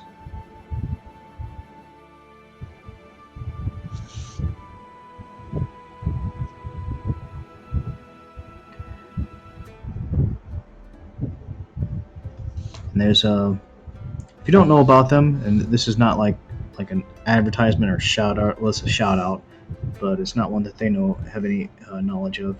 2-minute tabletop. If you really want to step up your map drawing game, I recommend going and checking out their tutorials. They opened up a lot of possibilities and gave me some ideas that I hadn't even thought of before. And they're just really well shot and just really cool folks from what I've seen, from what I see of what they put online. I know they have a Patreon, a YouTube, but I was watching him draw that convinced me to give the brush pens another chance, and I think that alone, that switch to brush pens has stepped up my map making game a lot.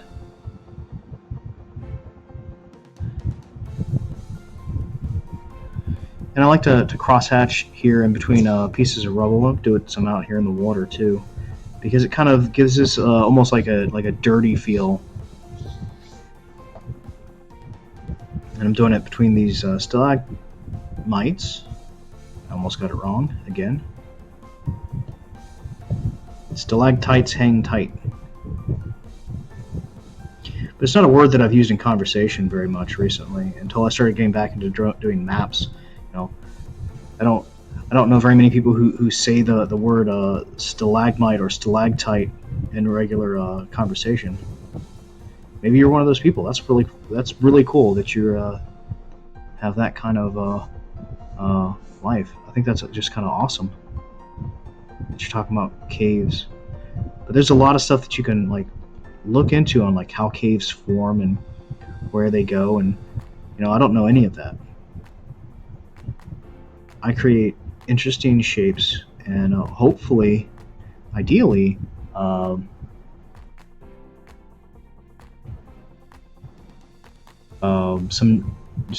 nice set piece for my for my players to explore and fight and dread and hate me over. Like the Cliff Bridgewater the most. Thank you very much. I'm this is one of my best waterfalls, I think. I don't always do. No, it looks good. Don't play with it, Chris. That's one of my tendencies is to I play too much. Which I don't think that's too much of a problem. I think it detracts a little bit if I get really too heavily into it. Then I start running into some issues, but it's not usually too terrible of a thing.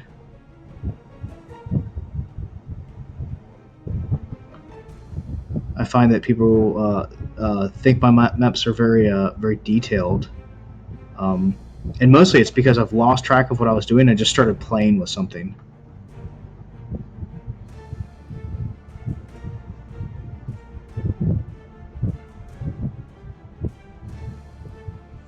I shaded that on the wrong side. That's okay. Let's hero this one up a little bit. And let's hero that one up. Let's throw some hero rocks in there. So the reason why I come in here and I crosshatch between these rocks is previously they look kind of like spaced out and sporadic, but now once I come in here and do this, now it looks more like a pile of rubble. And you know what? Let's hero out some of those. There we go. That's kind of nice. Come in here and add some cross-hatching.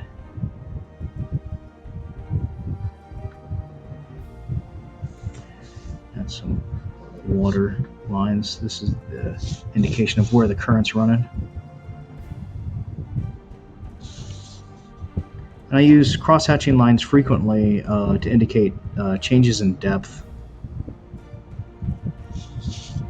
Because things that are darker are further away. And let's come in here and start adding in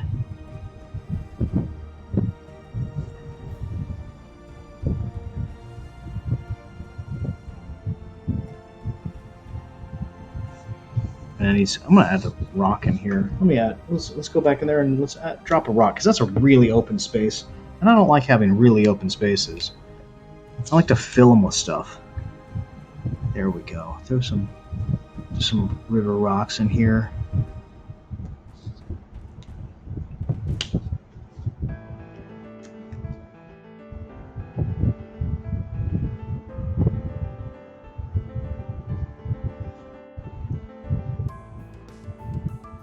There we go. That looks so much better.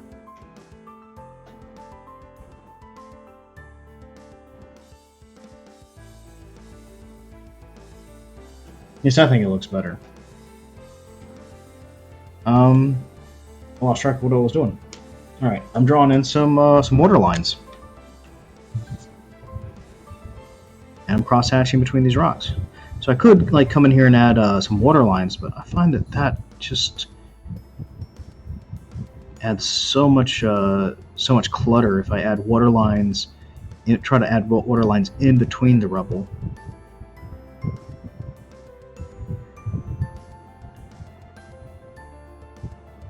And then it makes it kind of hard to see what's going on there.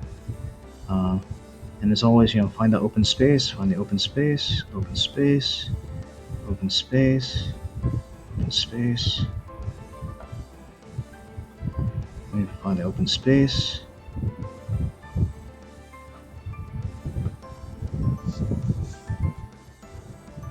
They come in.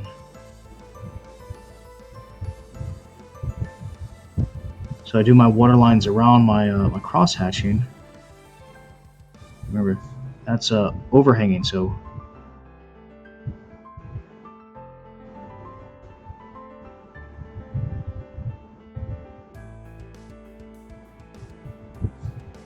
all right, come through.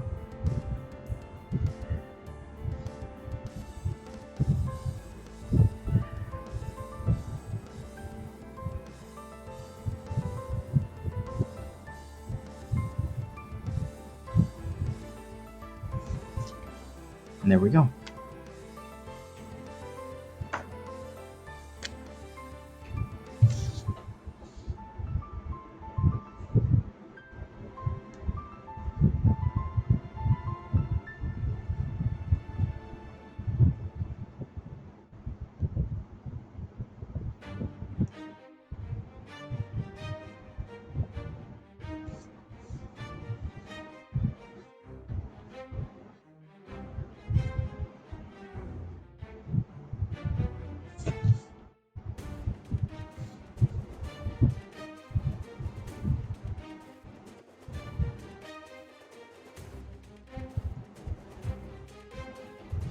I'll pile of rubble down there in the water.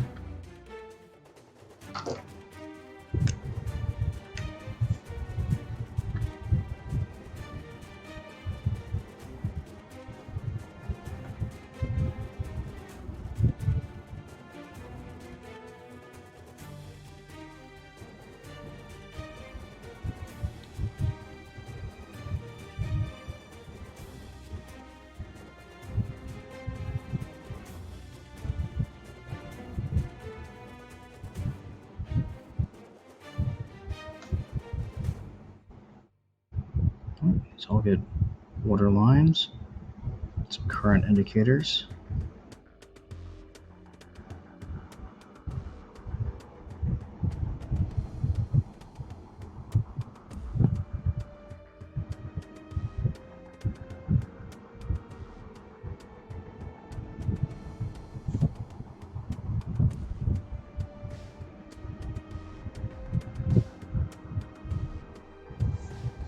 There we go. Just gonna fill the rest in with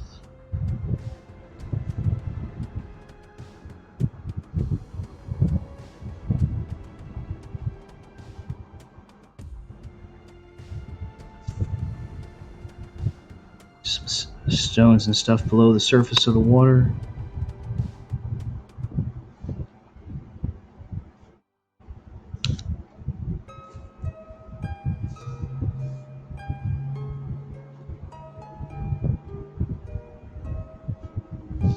There we go. There's our water done.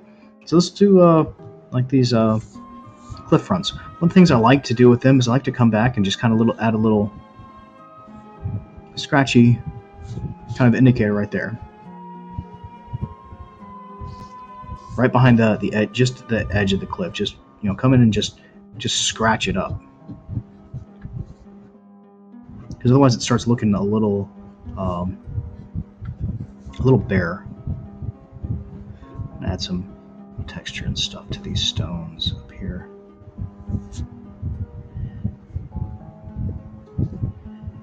Very plain.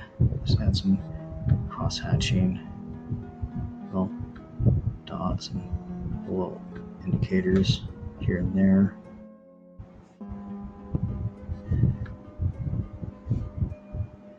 There we go. That's a little better. Do the same thing over here.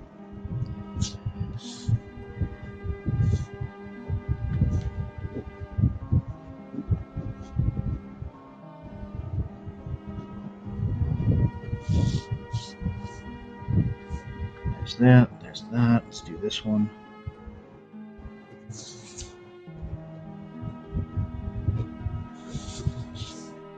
Add some texture. And one of the things I like to do with cliffs is I like to come in here, I grab like one of the inset points and just kind of crack it up just a little bit.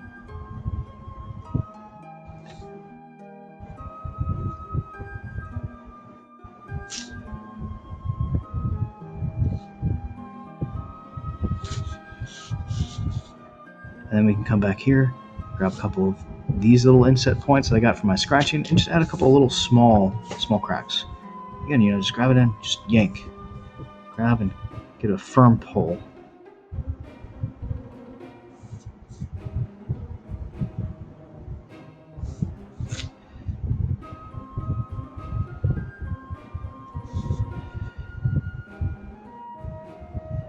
Grab that, do the same thing.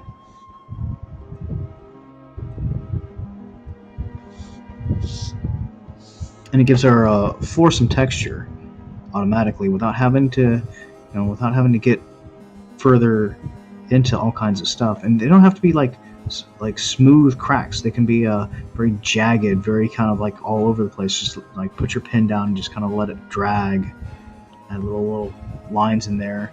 And I got a little busy, but that's okay. It's kind of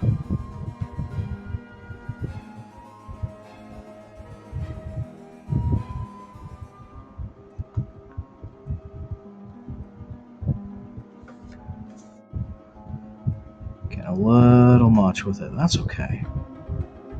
Go and get a little crazy with it. Get a little bit of a lunatic in you. There we go. I'm kind of digging that. I like that. Even where it got a little crazy on me, it's still kind of looking kind of nice.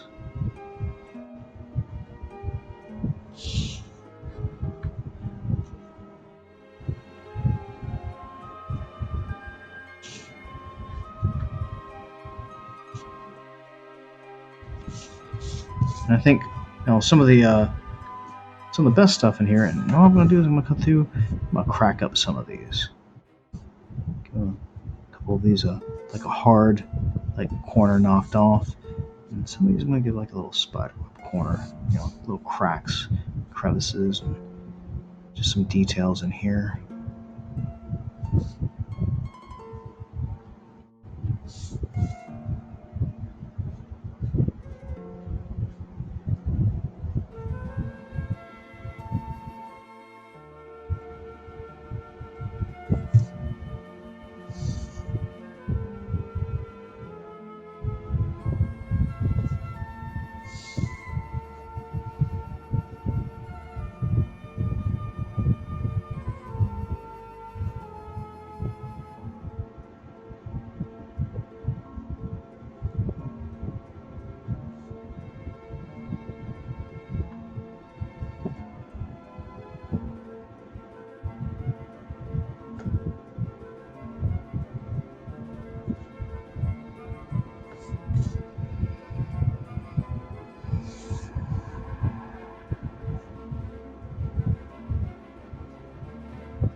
Let's add some shading, some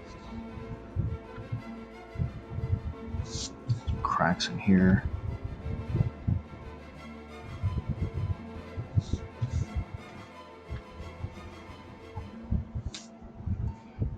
We can do the same thing in here, but I want to come, and if I follow that nice and smooth, all I'm going to do is make it look like there's more water. So I'm going to give it and all I'm doing is just grabbing and just yanking my pen just some short distances.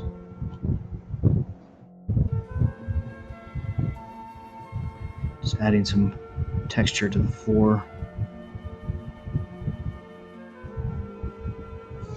All right.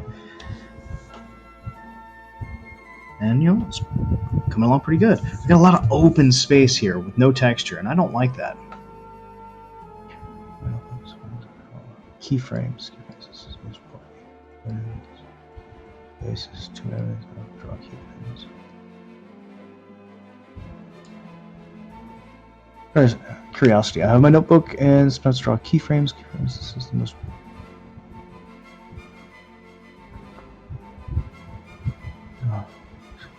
I use Krita as well. It's a wonderful program. The price point for it is amazing. I switched over to it because Photoshop was giving me a lot of lag with zooming and panning and some brush lag, and a lot of that is because my computer is a potato, and this is wood. I think this is just a loose board that's just laying there. But yeah, I mean, Krita is awesome. I love Krita. So now I want to think about texturing this floor and figuring out how to finish this all up, because this is pretty much done, and we're going to add some schmutz in here in a little bit, but mostly I'm done with all of the decoration of the map. Now I need to start filling in some of these spaces.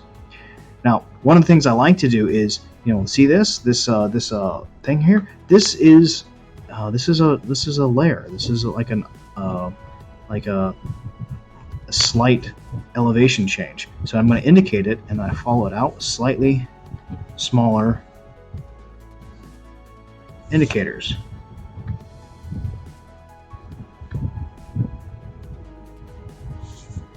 Same thing here.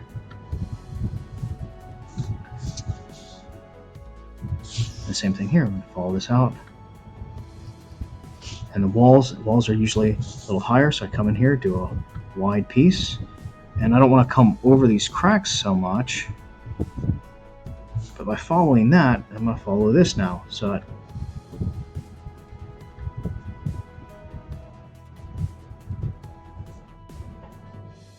and there you go. Just by thinking about the elevation of what I'm doing gives me markers for how to. This is smaller, so we'll come here.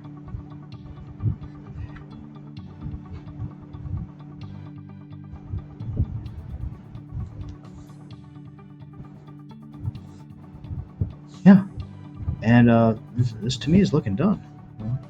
Through here, we'll follow this out.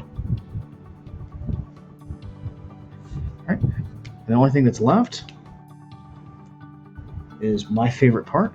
We're going to grab Old and Busted. And just kind of add schmutz.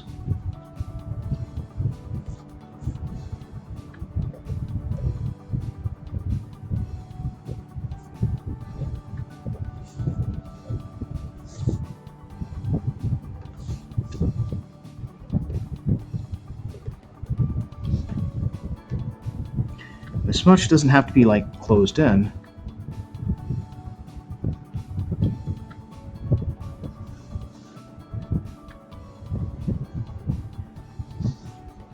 Just adds just to some of these open spaces. Don't worry about overlapping so much. Just fill in some of this open space with stuff.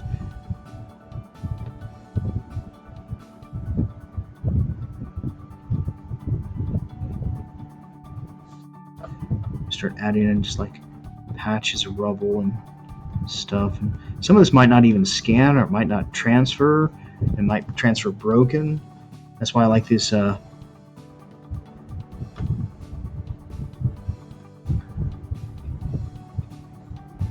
Old and Busted pens. They're like my favorite things ever. Add some here to the bridge. A couple little things out here in the water. That's pretty full. And I'm just kind of looking to break up some shapes. Maybe add some stuff here in the shadows. It kind of falls off into nothing. Break things up. Change things up just a little bit. Add some rubble down there.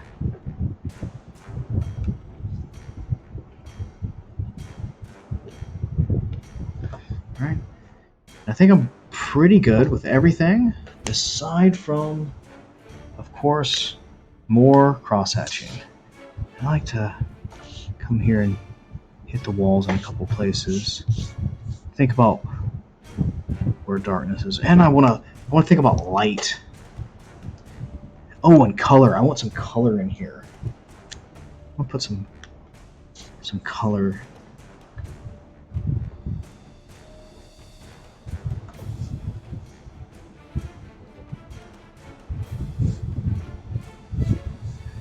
So usually my default for colors, I'm going to come in here and I'm going to put little, like, if this was like an exterior map, these would be flowers. But here, especially here around the water, maybe these are mushrooms. Maybe they glow. I'll probably make them glow a little bit. Add a little bit of colored light to this whole area. Just kind of tuck them in places.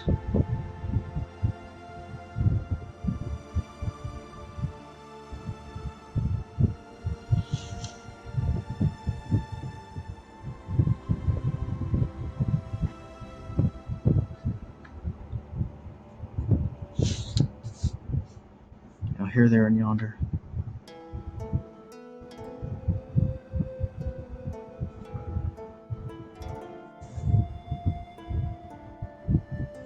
And maybe somebody lives here, so we grab the brush pen. And there's a torch. Make that a torch. That's rubble. Now it's a torch. And there's a torch there, adding some illumination.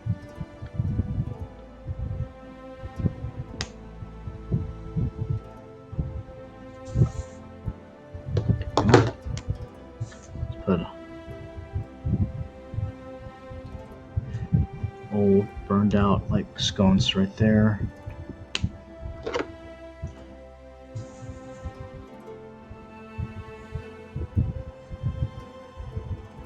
Add some.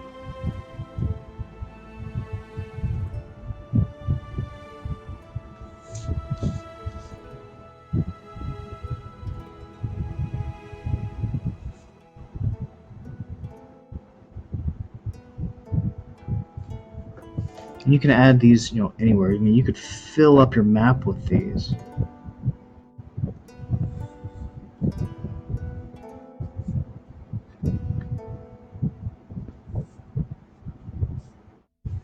And just little splashes of color here and there. So it's not all just like grays and browns. You gotta have some color.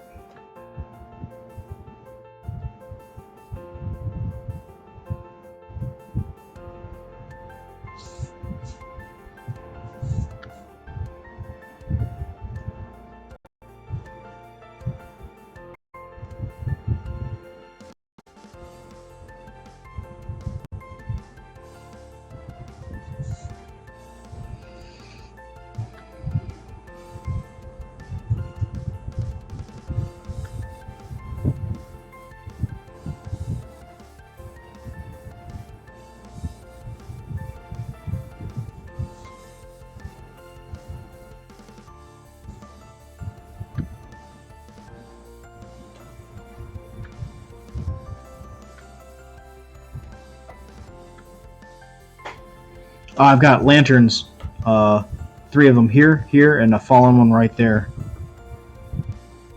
That's a good call.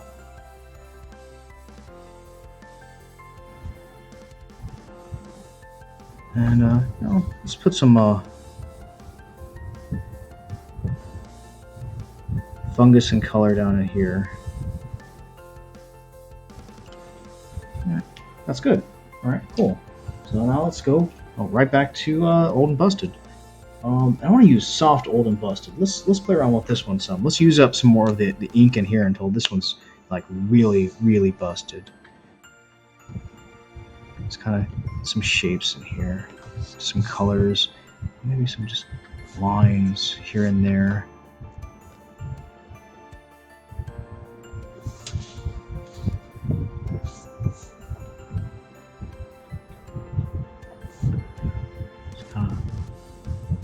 I can maybe kind of like highlight part of that crack in a place. Maybe. There we go.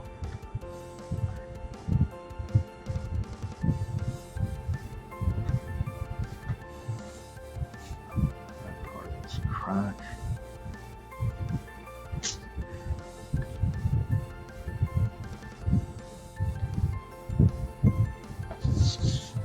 Highlight some of that.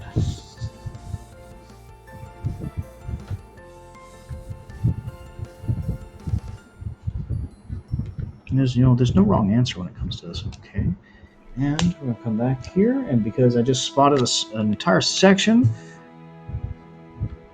that needs, guess what? More cross hatching. There we go.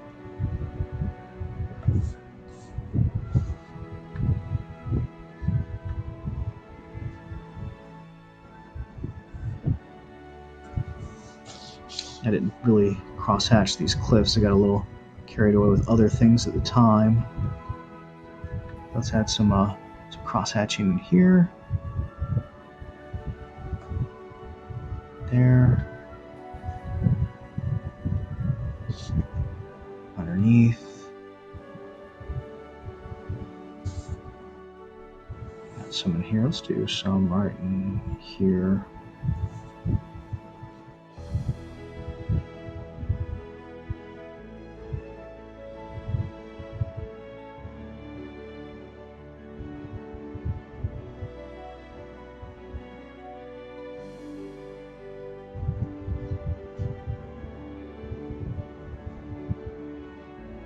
Alright, I think it's starting to look pretty good.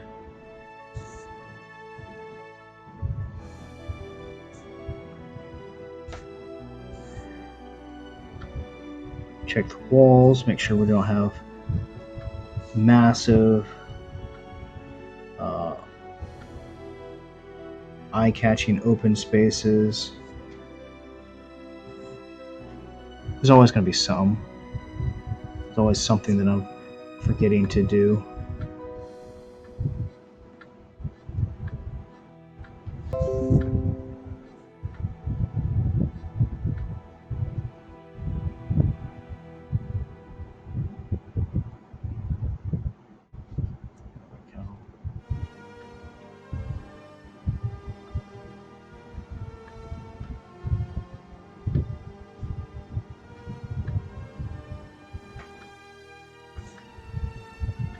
Well, quotation marks.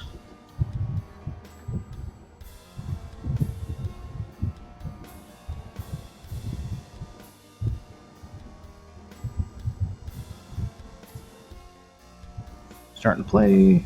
Okay. And don't forget there.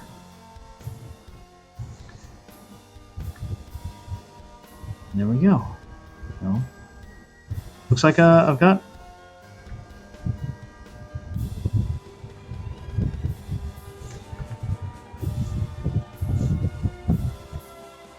a bit of a completed map there. So, that's one of 5 new cavern maps. I usually do these I used to do them in sets of 10, but it takes me forever to figure out 10 maps for something. So, there's 4 more remaining. Just grab another sheet of the cheap Amazon Basics graph paper that I use. The next set of graph paper that I'm going to get is not going to have these holes in it, so it'll come with some changes. And I don't think I'm going to do all 5 maps here today in stream. I'm probably going to do maybe one more. That one had that nice kind of like cliff face thing. I don't know what I want for this one. What is the feature for this one? Oh, thank you, Patrick.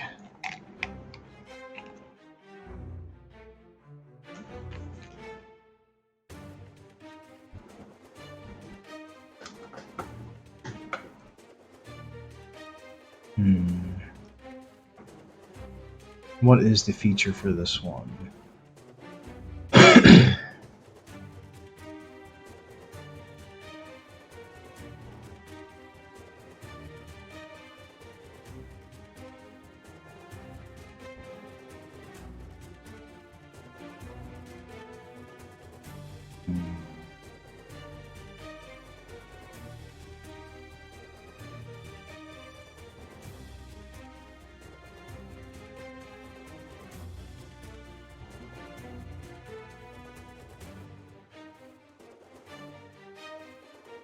I don't know. I'm thinking like a.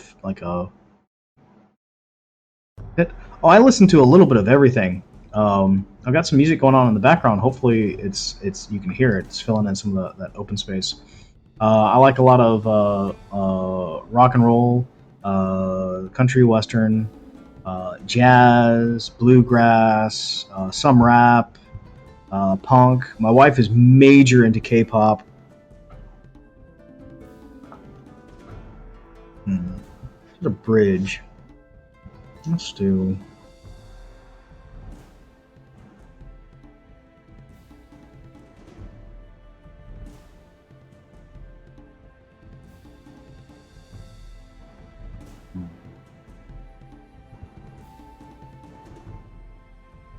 All right. I've got an idea. So right here in the middle. Come on here, there.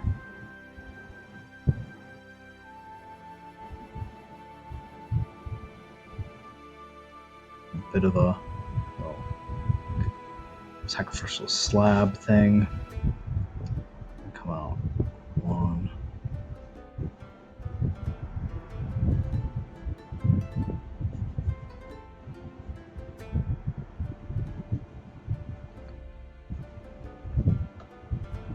Out one further.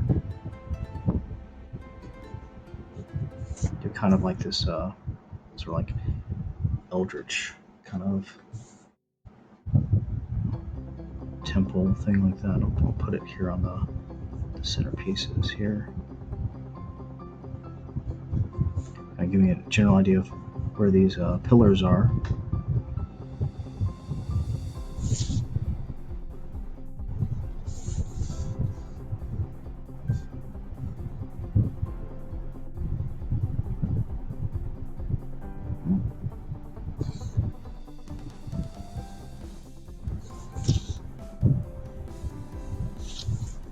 There we go.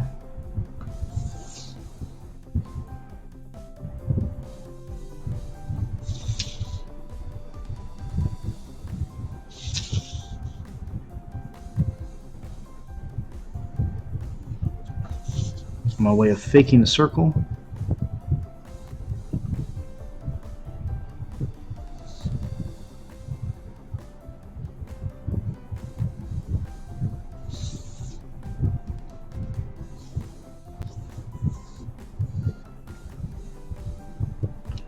And yeah, so that's there. That's that. Just kind of a general estimation on where things are. Don't want to get real bright with it just yet.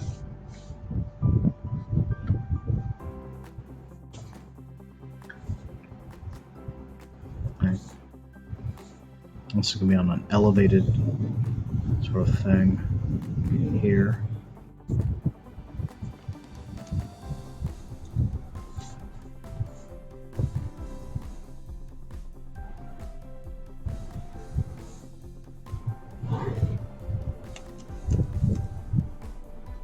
There we go.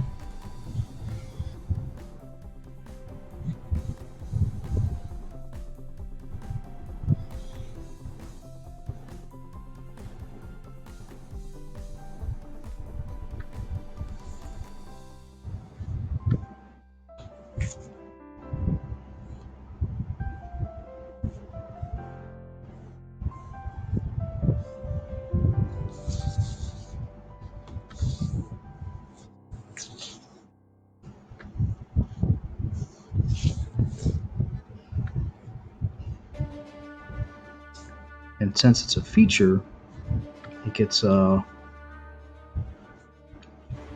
more attention to detail as I go through and kind of get an idea of where things are laying.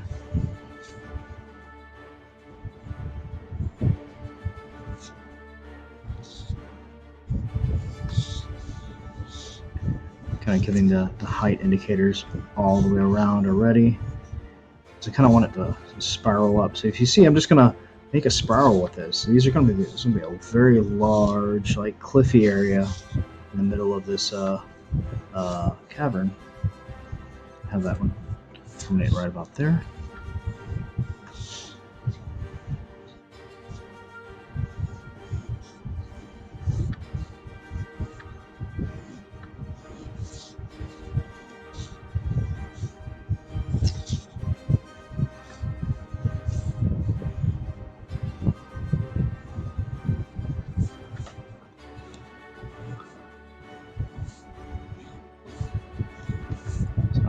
Kind of this spiral path up to this sacrificial altar of some sort.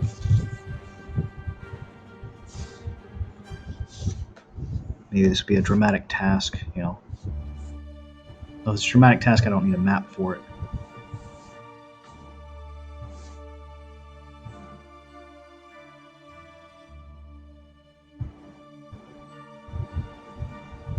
So maybe back here, there's a continues back. Not a. Oh, let's come here. Yeah, right there. Here, and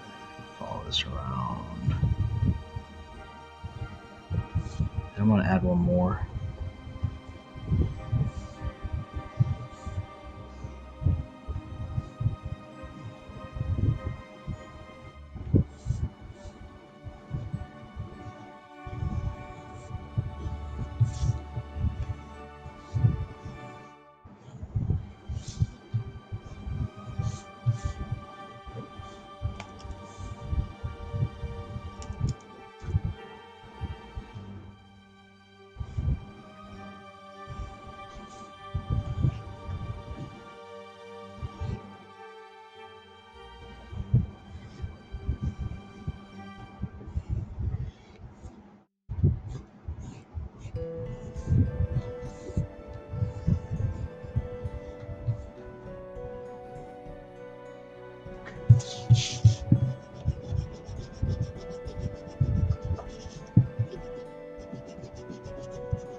Kind of clear this excess out.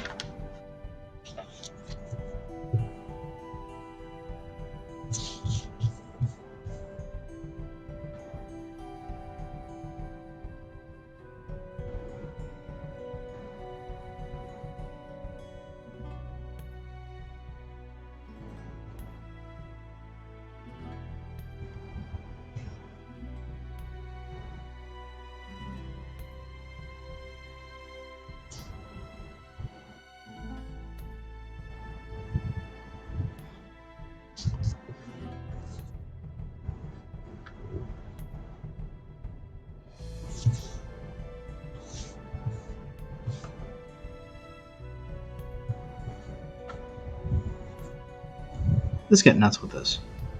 Huh? All of this is elevated terrain. I might go back and change that later, but kind of digging it.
I'll bold on this so I can distinguish it.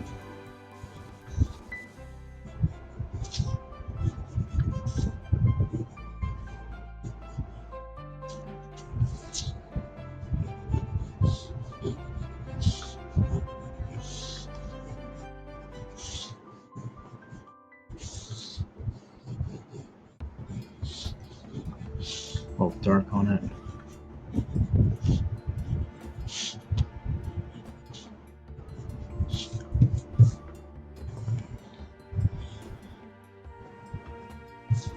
If I want to do that, might as well have that extend into here.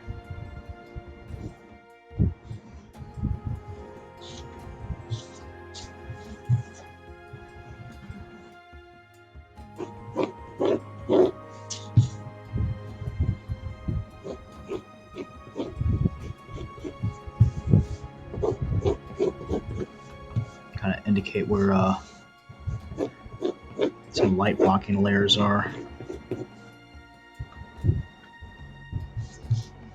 Going right here for cover.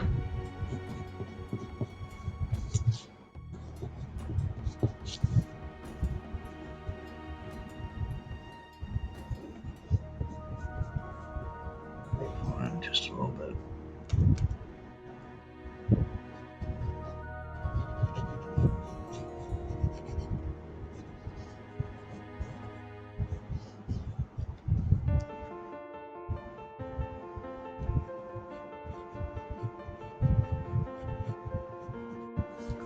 You know what?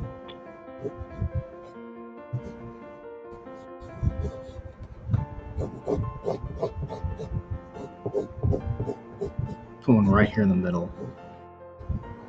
I give cover to both sides. Kind of mess with people a little bit. Let's cut this one in just a little bit.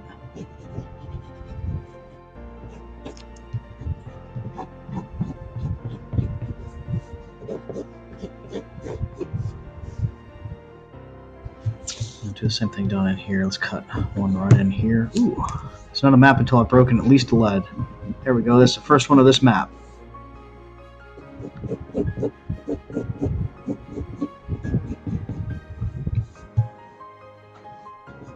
What kind of, so you listen to rock. Do you what's your favorite rock band?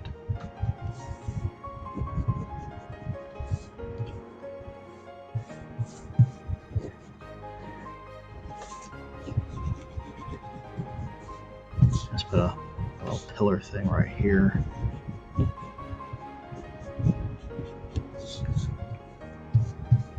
another one like right up in here.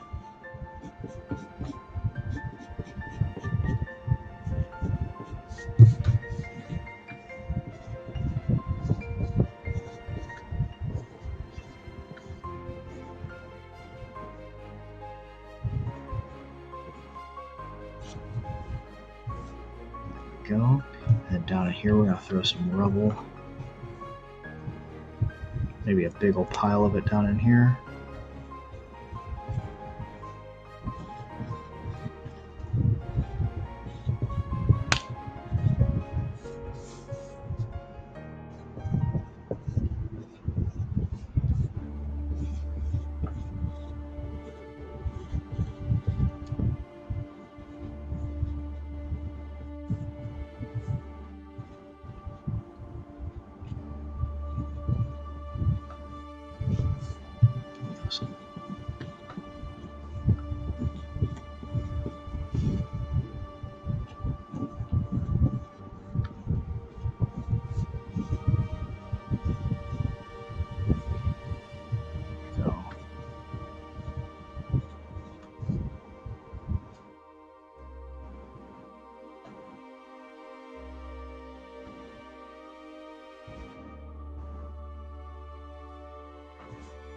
Some rubble back over here.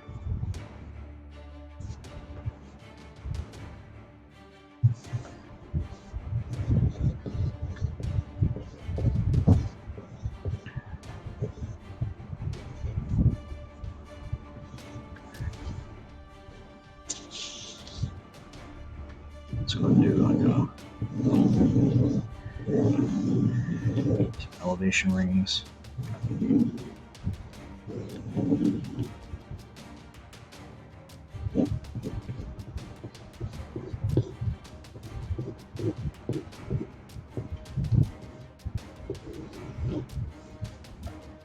There we go. And there we go. You know, got a general idea of what I'm going to do next. So, how is this one going to work out? I have no idea. But I've got my pins all set up. And, you know, instead of making this like a table, let's make this like some sort of, let's come here. Let's do some details on my feature. So, the center point here.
two.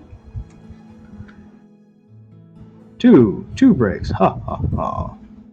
There we go. Some shapes in here and stuff.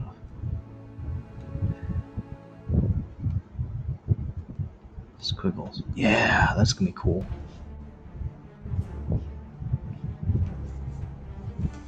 I don't think I would just want to go with like straight, ordinary pillars. I want to have something like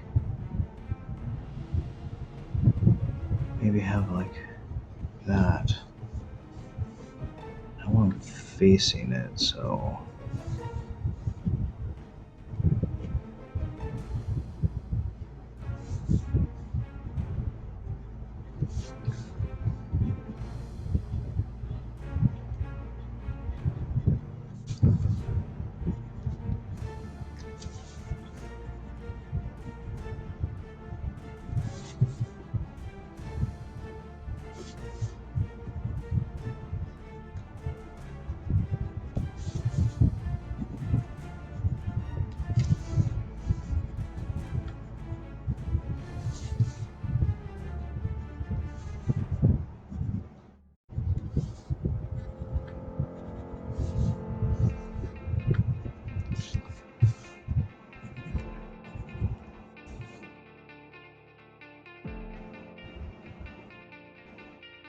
Oh, thanks.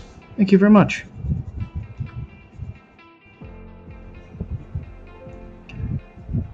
Well, a lot of it's based on the idea of what kinds of like things, what kinds of like stories, and these are going to be light blocking layers.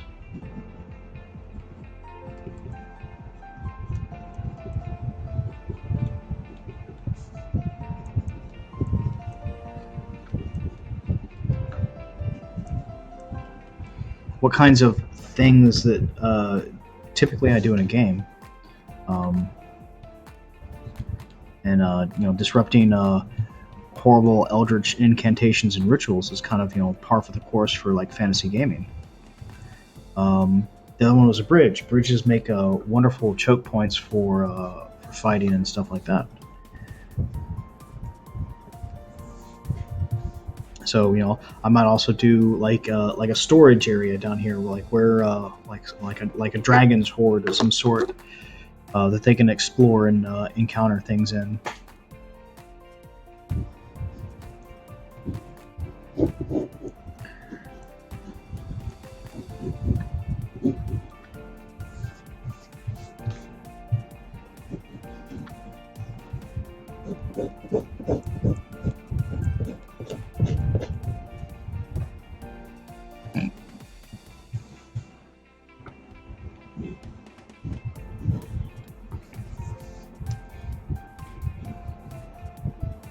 And some of these light blocking layers I'm putting in here, this is just so I don't have to draw all of that cliff face. I want to have it all, but I would rather indicate that it's there.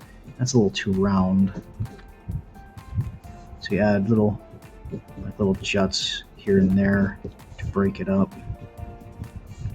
So it's not, perfect roundness and stuff like that, but just enough information here that you'd see that there's, that this is all like sunken into the ground, that new players would have to jump across it if they want to kind of cheat their way through it. Which is one of the things that a lot of DMs don't do, is they don't kind of let their players cheat through things. They want to set up like this is the obstacle that you have to face, and you have to do it this way. And if you don't do it this way, then I end up with my nerd rage on. And I try to avoid that as much as possible. Like one of my favorite things to tell people when I'm giving them advice on how to run games is learn the phrase yes and or yes but. When your players ask, hey, can I do this? Yes. And you're going to have to roll this at disadvantage or at a -4 or at a -2. Yes, but if you fail, it's probably going to die.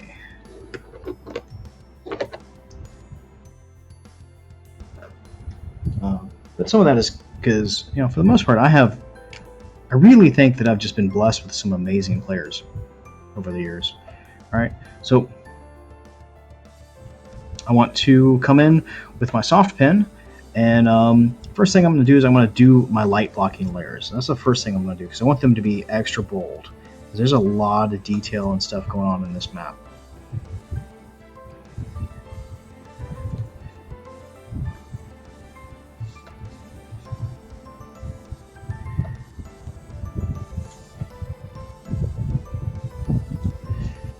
Kind of.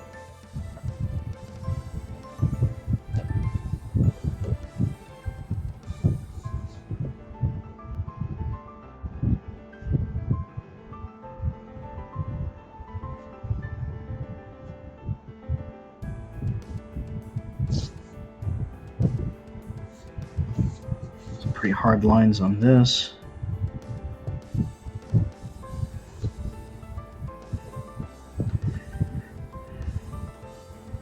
Alright.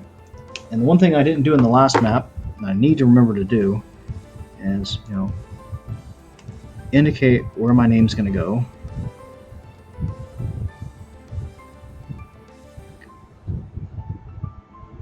Because I think you should put your names on when you do something, even if you don't like it too much. Put your name on it. Claim it. Because you did it. Even if you didn't do even if you feel like you didn't do a great job with your map, you made one. You added something to your game, to your players' enjoyment.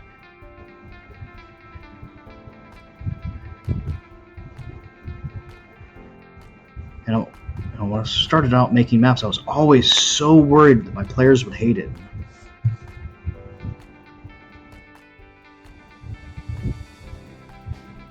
And you know what? None of them did. They were pretty much always thrilled.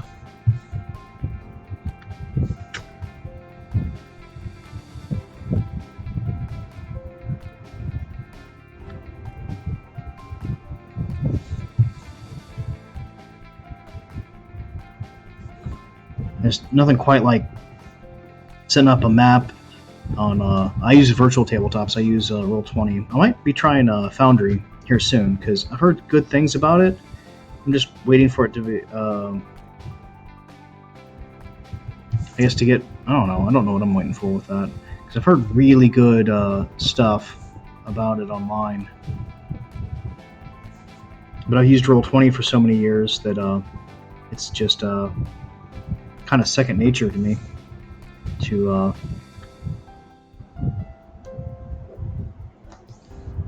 use it.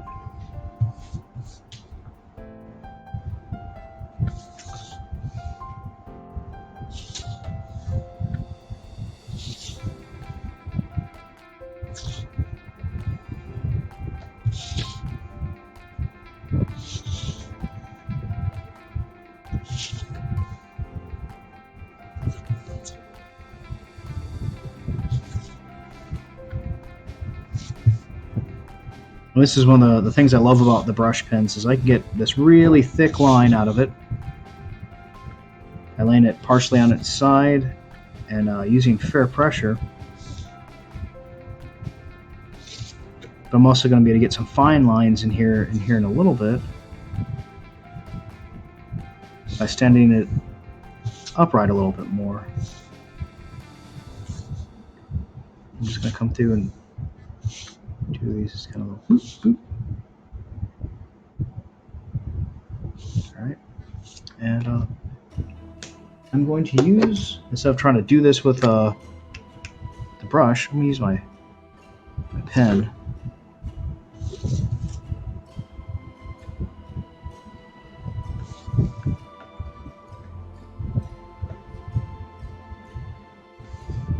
And to indicate height, I'm going to come back and grab it from about the middle and just come back and darken it up just a little bit. Come back and darken this in just a little bit.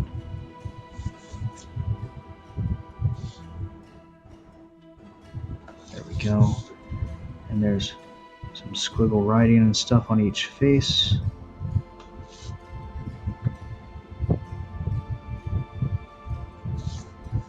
And there we go. And I'm going to put these crystals here, facing the center of the thing. And I might do two different lighting plots for this. I might do one with the ritual incomplete, and then another one with like beams of light coming away from these crystals to that kind of altar thing. While I'm here, I might as well, you know. I don't like that one very much. That's okay.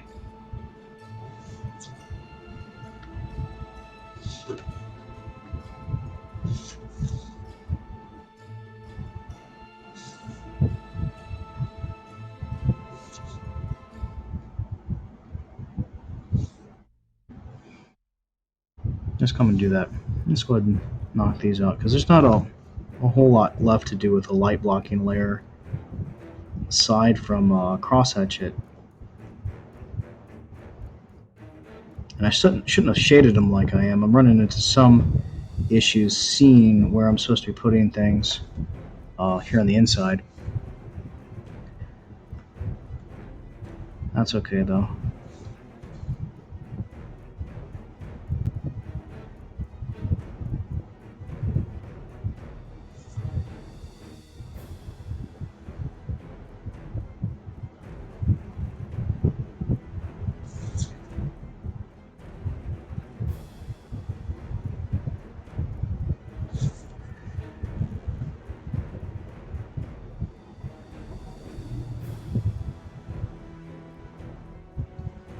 Go.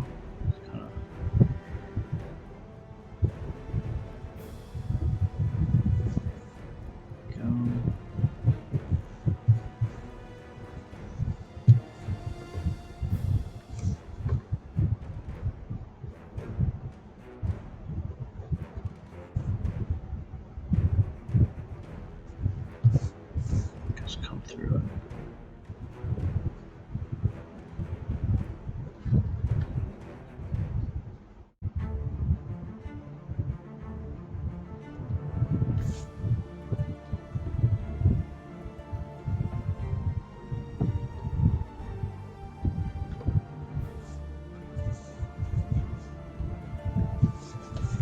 Sometimes you just gotta mix it up a little bit.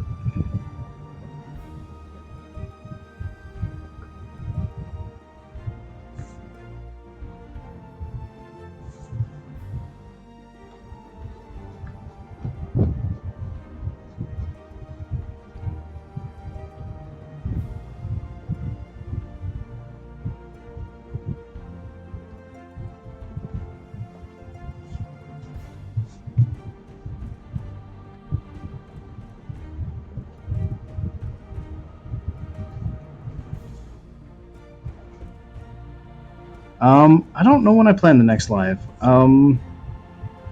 Wednesdays might be pretty good for my schedule, like around the time that I started it today.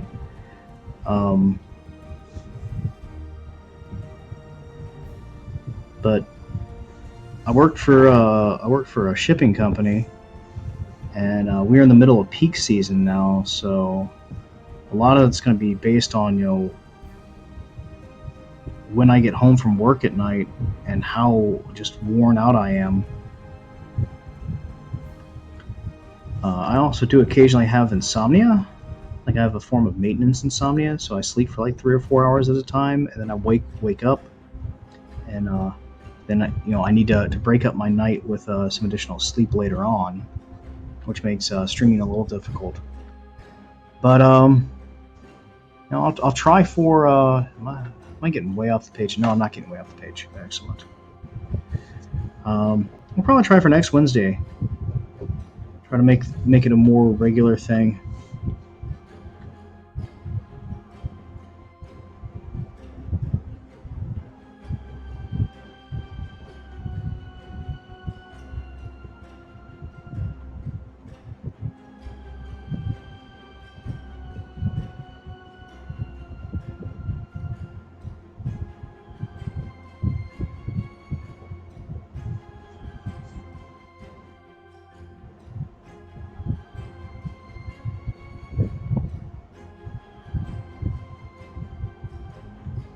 One of the swamp maps I did I'm very glad I wasn't streaming when I did it. I messed that one up so bad. Like I had to spend a couple of hours fixing it in Photoshop.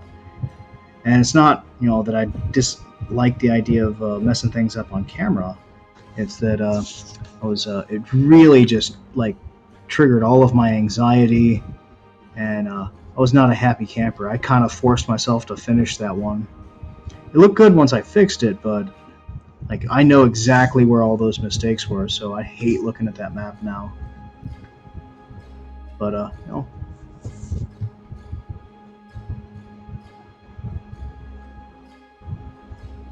kind of gotta do stuff.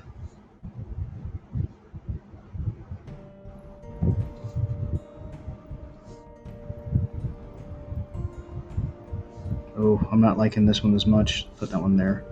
There we go. Let's see if we can fix that. That's fine.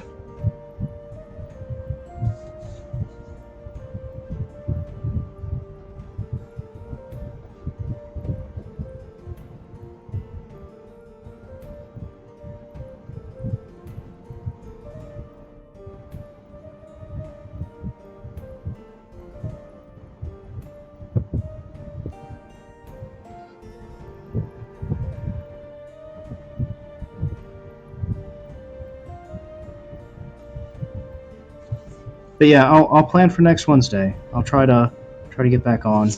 I really like everything that everybody I've talked to about like streaming and stuff like that is you got to have a set schedule.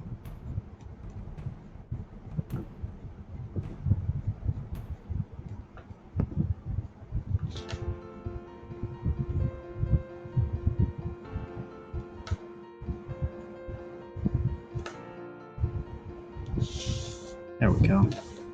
Let's get in there. All right. Before I crosshatch this one,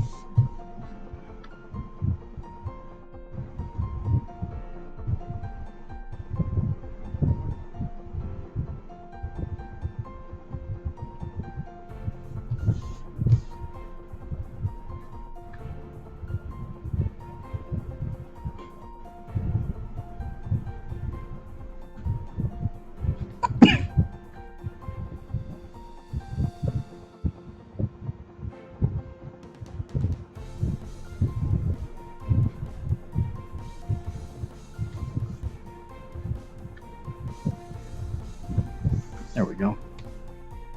That way it's gonna kind of fill into the crosshatching a little more naturally than the last one I did.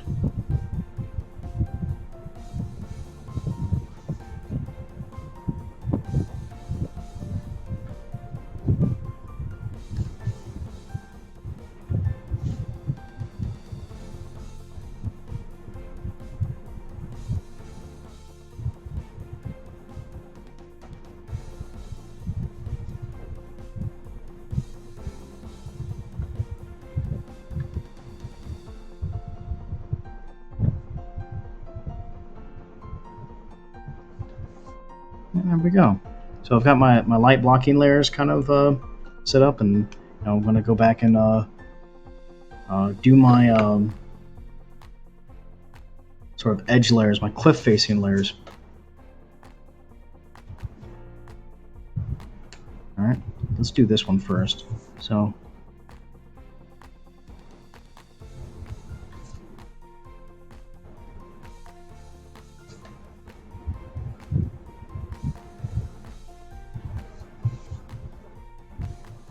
there we go. And remembering where they all are is a challenge.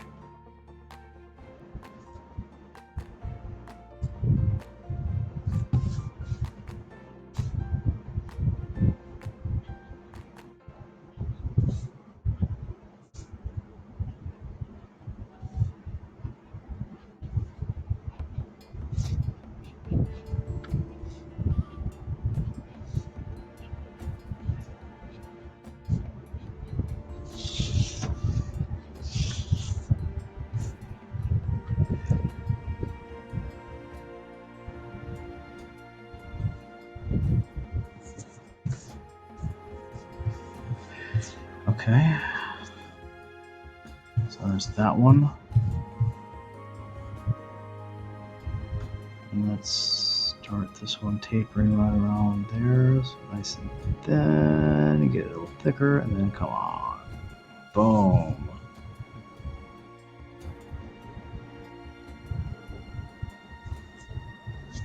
All right.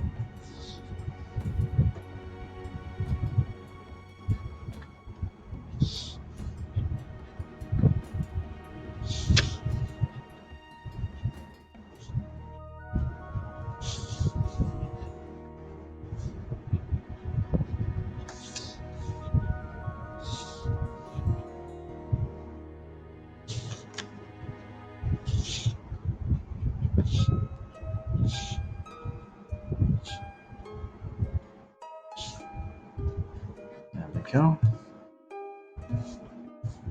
All right. And the next step is we're going to get in here and start doing some rubble down here toward the bottom. I want to break this one up like immediately with some rubble down there. Ooh, get a little heavy with the pen. That's okay. Go in the background. There we go.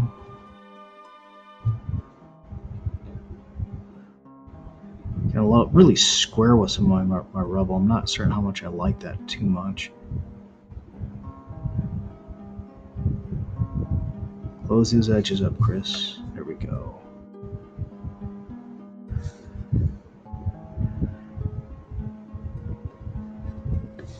Got a little too much rubble going on.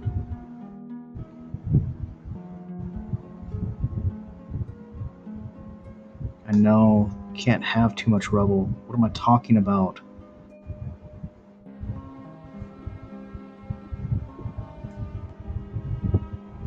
It doesn't always have to be overlapping either, so you can have little pieces out strewn about in places.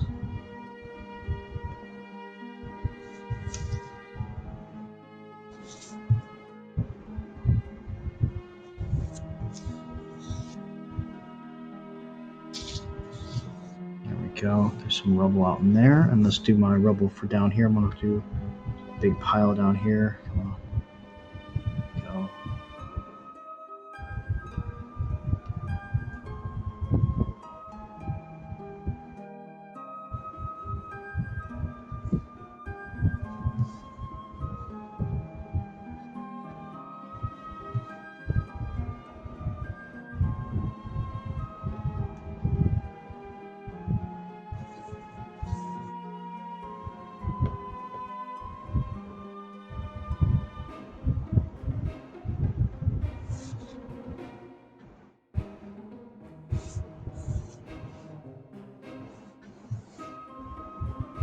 And there's some rubble down in here.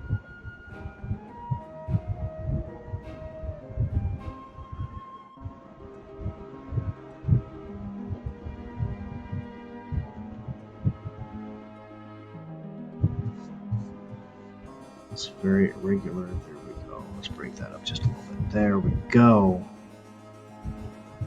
That's better. Alright, that's my cliffside rubble in most of the places that it needs. It needs one like right down in here.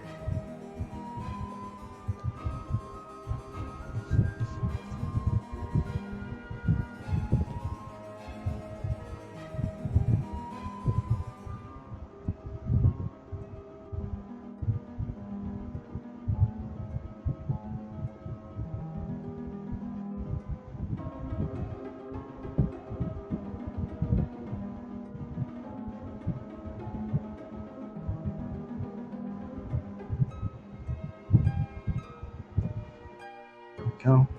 There's some cliffside rubble.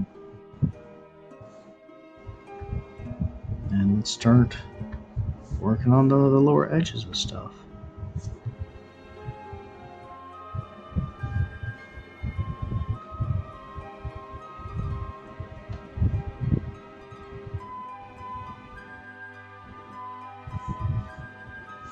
There we go. So pen that in. There we go.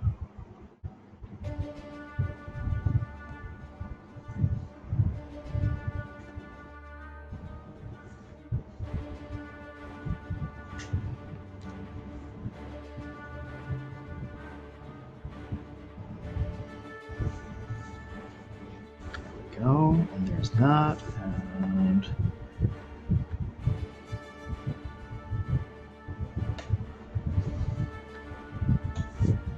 there's this.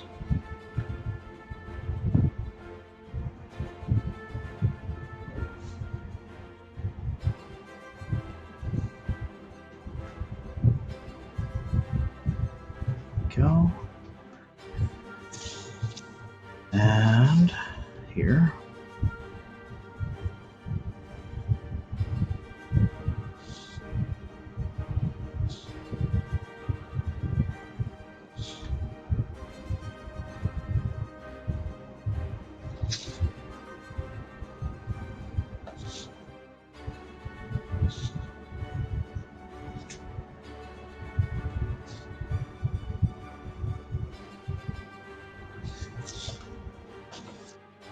There we go.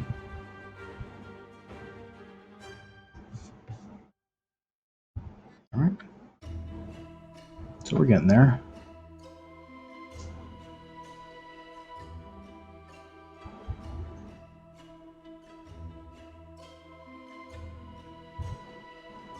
Oh, thank you. Thank you so much for watching. And it's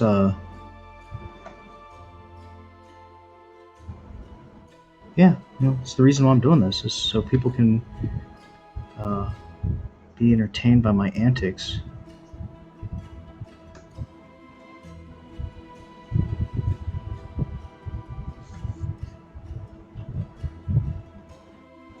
And maybe, it might help somebody who also likes to draw maps. Come through and just kind of tuck these things in a little bit here and there. Add some little bits of stuff. All right. We're going to come right through here.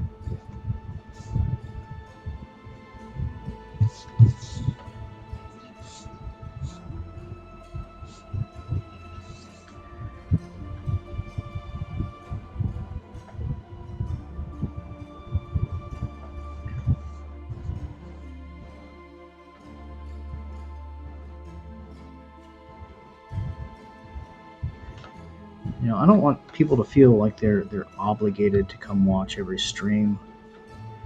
I want people to enjoy and have fun. And ultimately, one of these days, I'd like to help people realize that you can do these, you can do all these maps on your own. You can make maps for your game. And while I do say that it's it's a wonderful thing to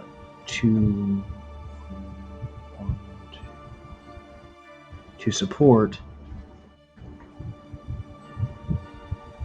the creators that you like. There's just something about having a map that you drew yourself for your game that you can put out there for your players and have your players ooh and ah on you for a little bit.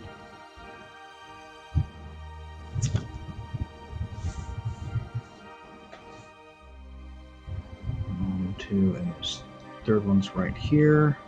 There we go.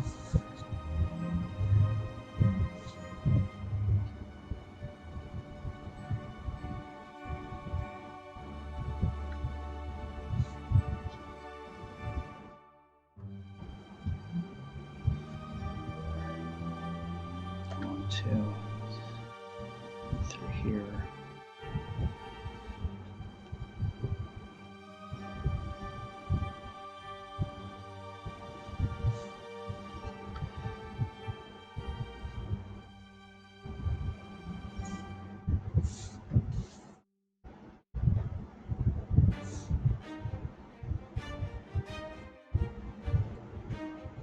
Never thought today's sketching session would be all about improving the cliffs that I do with repetition. A little thick with these lines. It's fine. Let's come back just a little bit with them.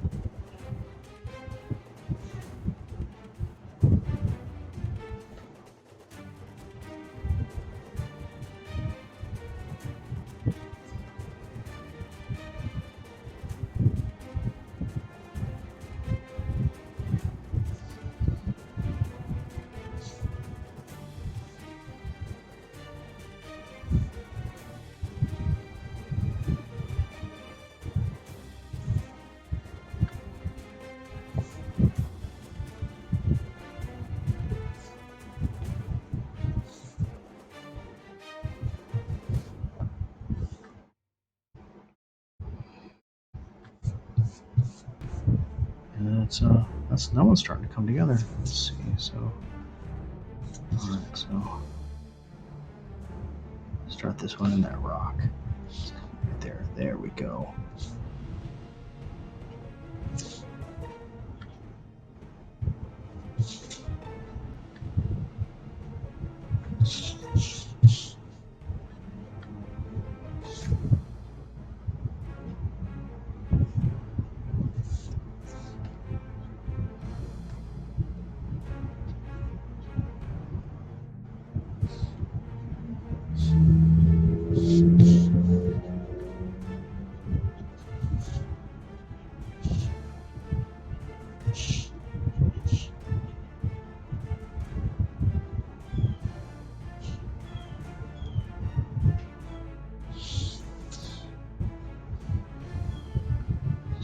There.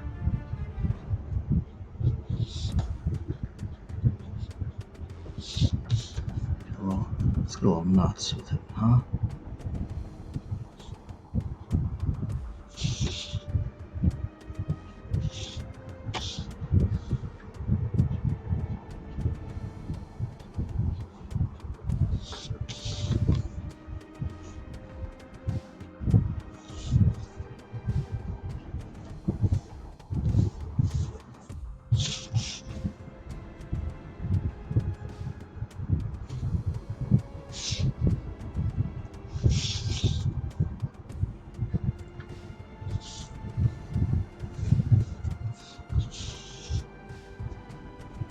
I want another one right there.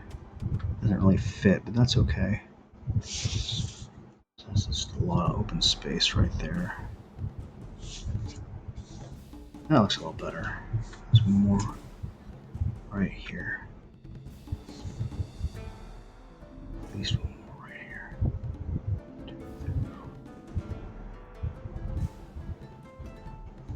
There we go.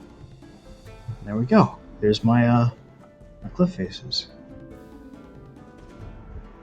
And you know, lots and lots of hero lines. There's going to be a lot of shading involved. So do the top layer down.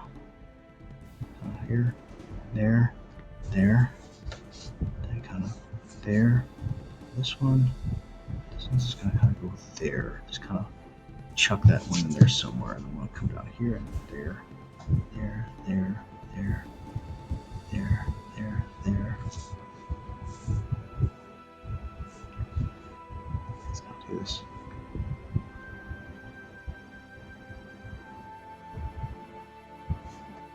First level.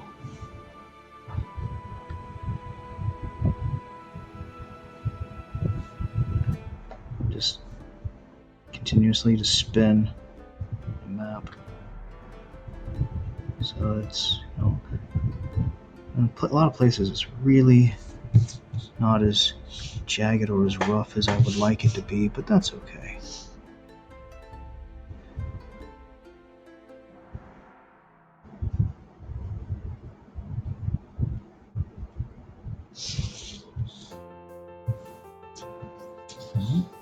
And then let's do the second layer here. So we did that one. So this is the bottom, so we go from the bottom up. And here, we don't have any reference, so I'm grabbing from the top. Grab from the top, grab from the bottom, grab from the bottom. And sometimes they match up, and that's just wonderful. And if it doesn't happen, that's okay.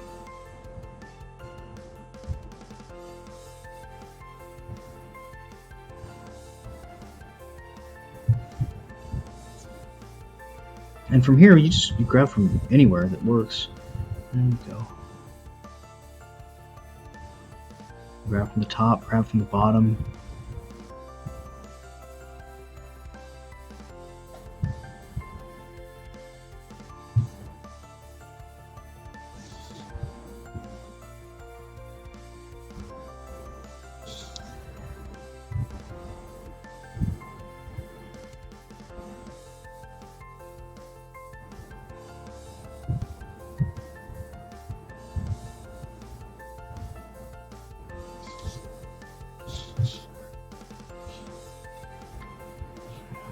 here, so I'm going to grab from the top. There we go. Alright, and this one I got another right here, so we're just going to come through there.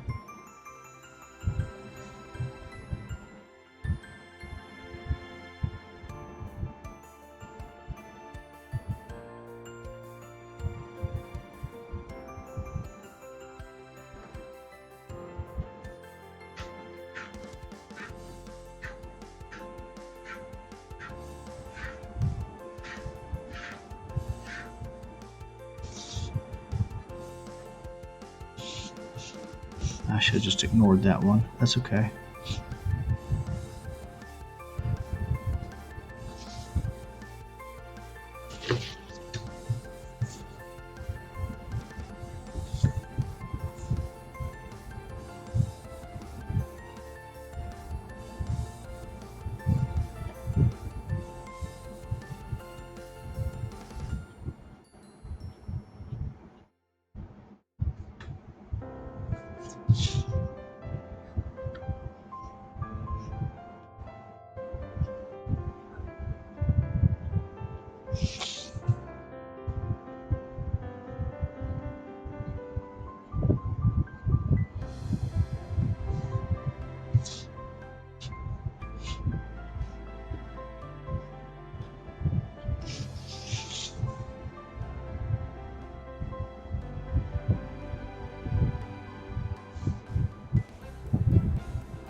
There we go.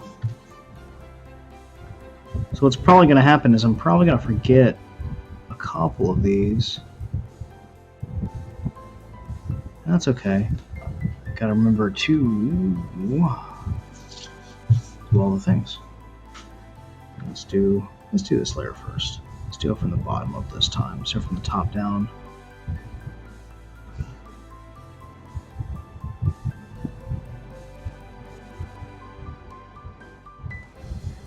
You just get bold with it. Be courageous. There we go. That kind of worked. I'm gonna come through here and just kind of. And there's my cat demanding something or another. Probably wants to sit in my lap again.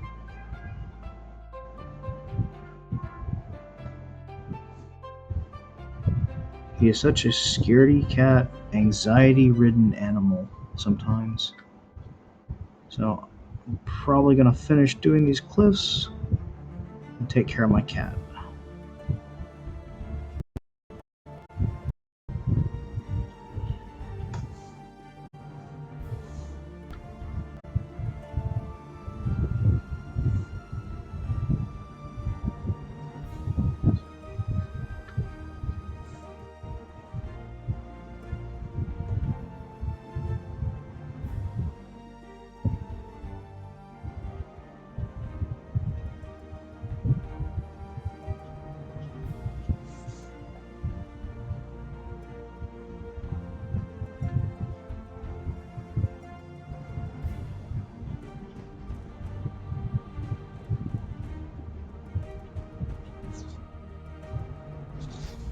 The previous way that I was using to do cliffs was very work intensive, and you can see it in some of my older maps, like especially if you're on my Patreon, or you can just follow my feed because they go up there periodically. They're also on Drive Through RPG, and everything I put up there is pay what you want.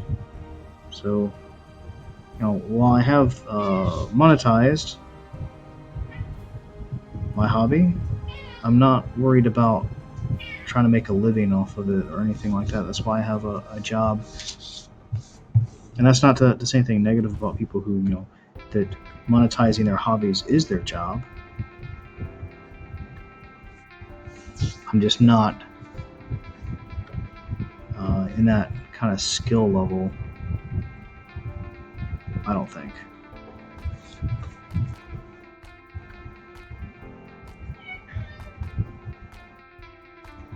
You can probably hear him on the mic. Little anxiety ridden. Hey.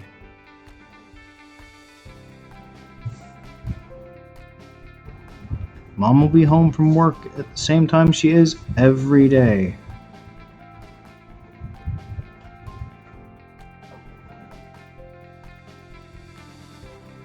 Nice atmosphere. Thanks. Are you talking about the map, or are you talking about the music? Hopefully the music's good. I got it off of Humble Bundle. One of my my friends, who is now one of my patrons, suggested it to me because she's like, I know you always constantly looking for music for your games. You know, here's a bunch of music that you can buy off of Humble Bundle, so I can use it for videos and stuff like that.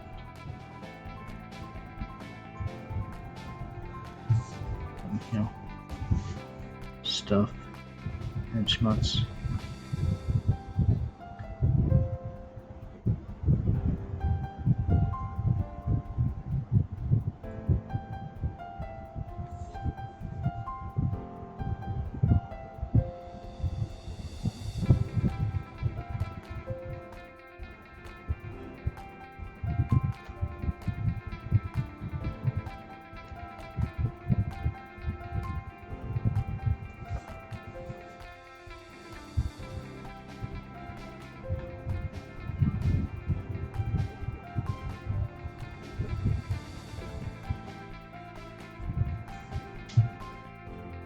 It's kind of initial levels, so gotta remember to stay away from that magic line.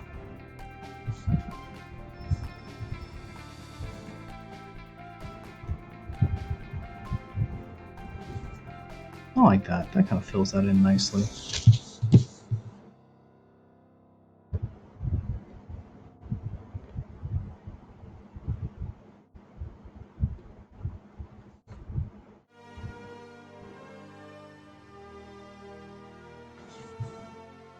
I'll do that again here and there.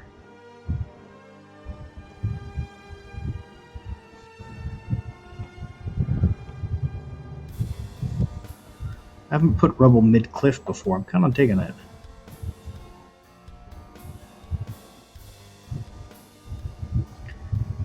When you think about, why do I almost always put rubble underneath, like the light blocking layers, like these cliffs, these like cavern walls. When you think about them, they're really just cliffs. They're just, you can't see the sides of them. Like, these are cliffs, you can see the sides of them, so they have rubble at the bottom. These are still vertical walls, still the same thing.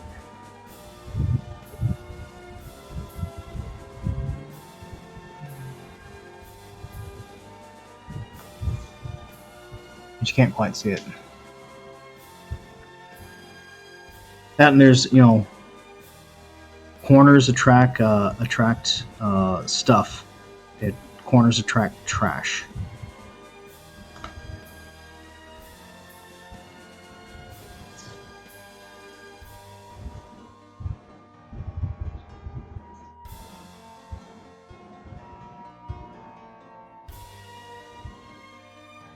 Close those in.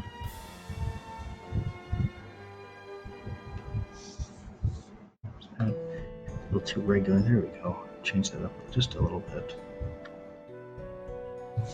There's a pile of rubble in here.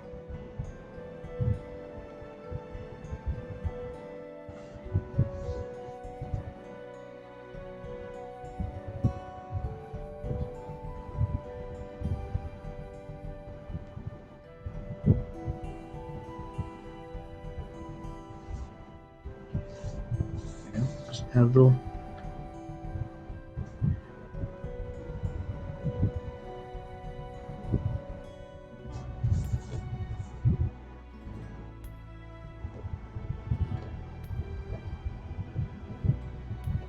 It's a mess stuff. Big rocks on here.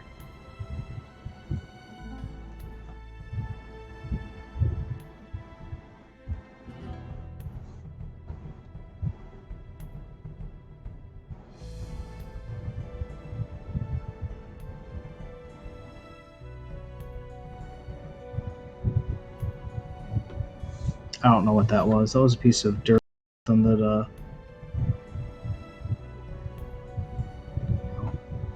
weird piece of rubble. That's fine.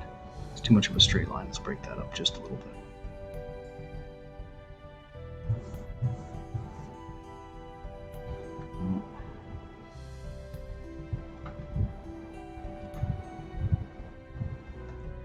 Let's go back through them.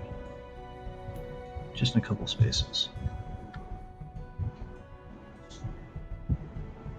Do you know what actually might be good for this? I may have actually discovered a use. Let's try it. Let's get brave. Let's try the brush pen, the Sakura, for darkening up some of these edges. Ooh, no, that's way too much. Still too soft of a brush. That's okay. I can taper that in and fix it. I mean, they're nice. They're just, for me and what I do, they're too soft. Actually, let's do it with the old and busted. Let's see what that, if I like the old and busted look on that.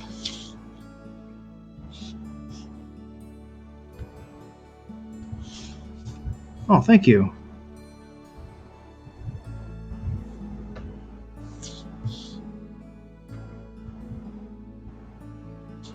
Flip through in a couple places and just kind of darken it up.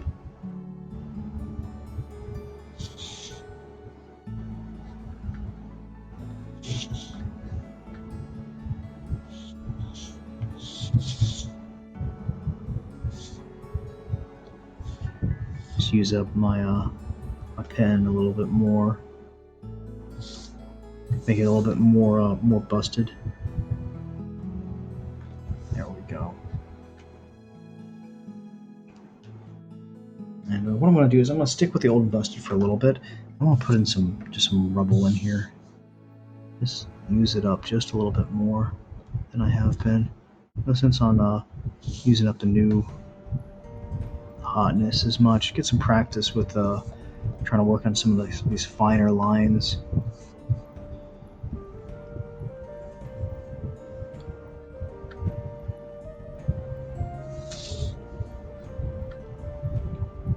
I know I just did all of this rubble, and let's put some out here. I don't want anything like in here. Let's kind of give it like this, like almost like blasted out from the center look.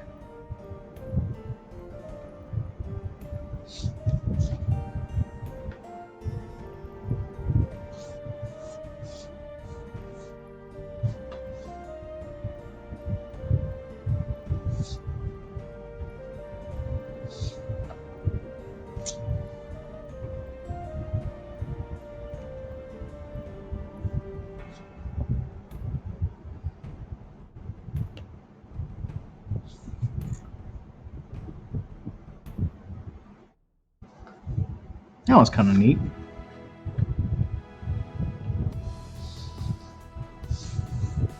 That's kind of a neat way of doing it.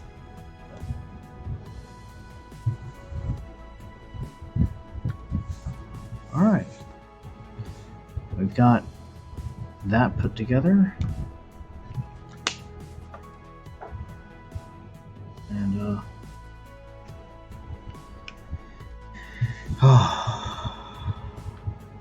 this is going to take a long time to color. All right, so sticking on the right hand side.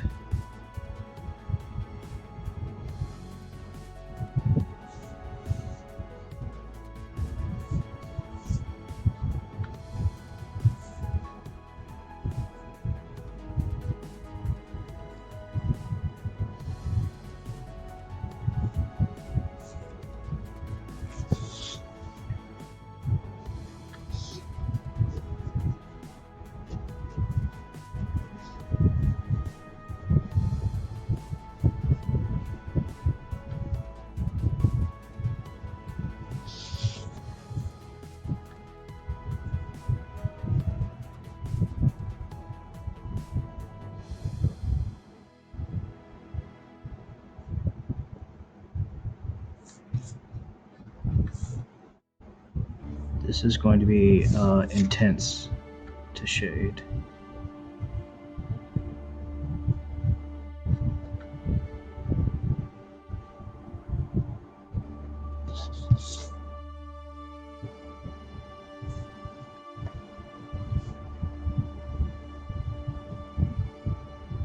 Some of the reasons why I don't usually pay attention to lighting when I'm doing this. I mean, my map would look a lot better if I did, but I would also be here forever trying to figure out what the shape of this is.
Alright, so I'm starting to look at the wrong side of that. That's fine.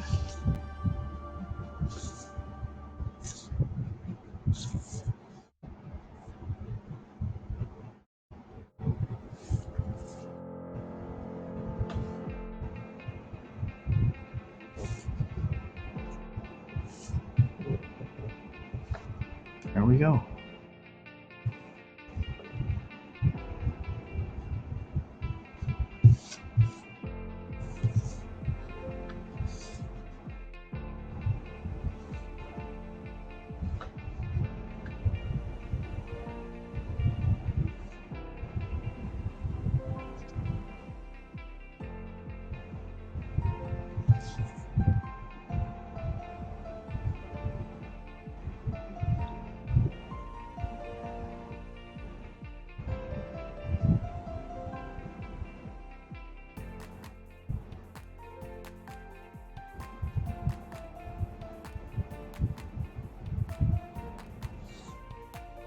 There's water down there.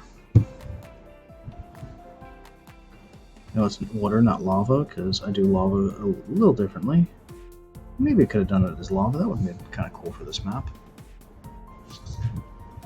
But I did water in the other one, so kind of maintaining some consistency with this pack.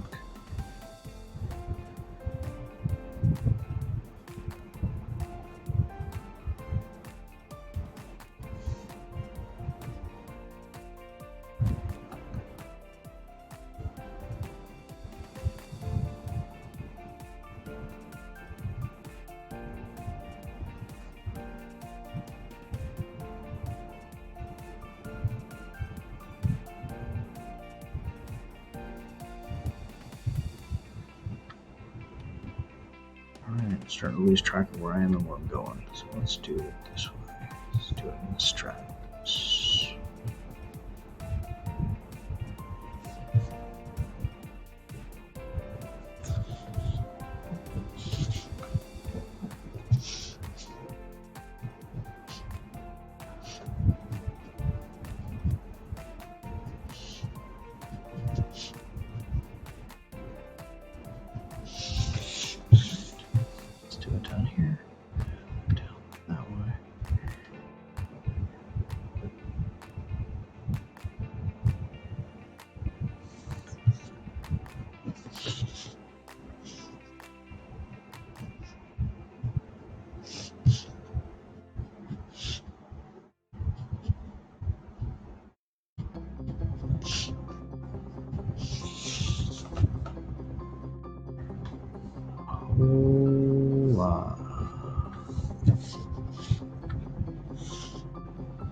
a lot of the reasons why I'm doing this is because I've got some just wonderful advocates in my life.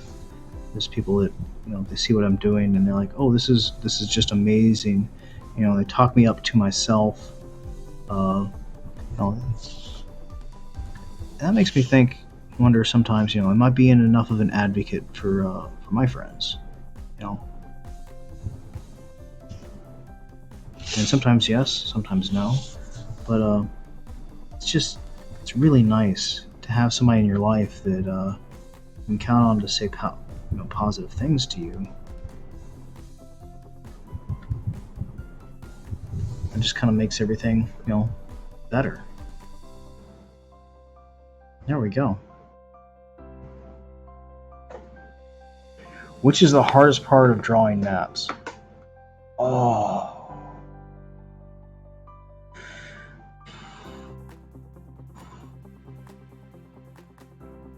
That's hard. That's actually a really hard question. Because for me, all of this takes it takes so much concentration. Uh,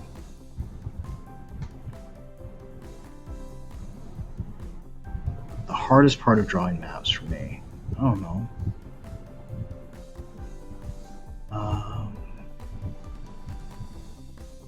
Some of it's getting and staying motivated to keep drawing, especially when you make some colossal errors and mistakes, and sometimes the maps aren't coming together the way you want them to.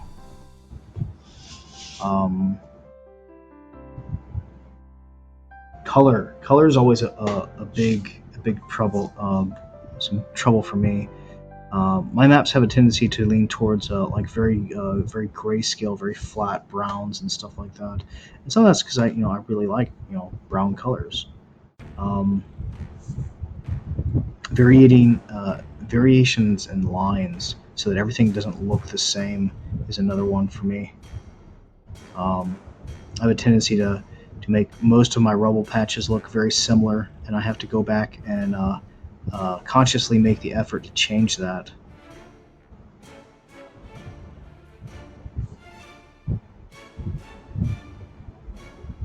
And then there's getting inspired, um,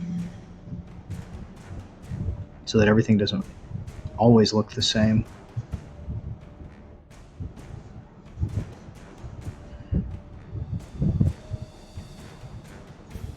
Something that helps me with something that helps me with color is I don't know what helps me with color. I'm just so bad at color. Most of my maps use the same palette. Um,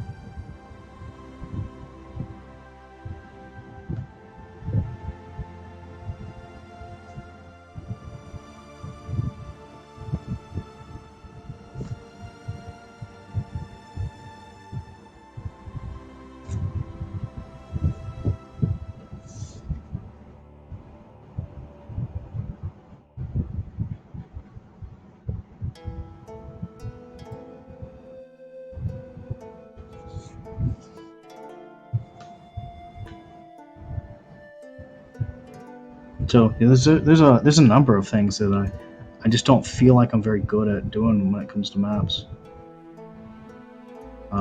It used to be shading, but I feel more confident in my shading now than I used to. It still needs some work, but I'm doing it and it's coming out and it's looking nicer every time that I do it.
Oh, did I finally finish the cliffs?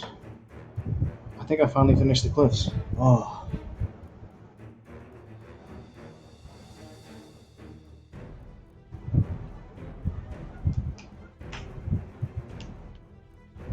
Alright. Getting on about 4 hours. Let's see.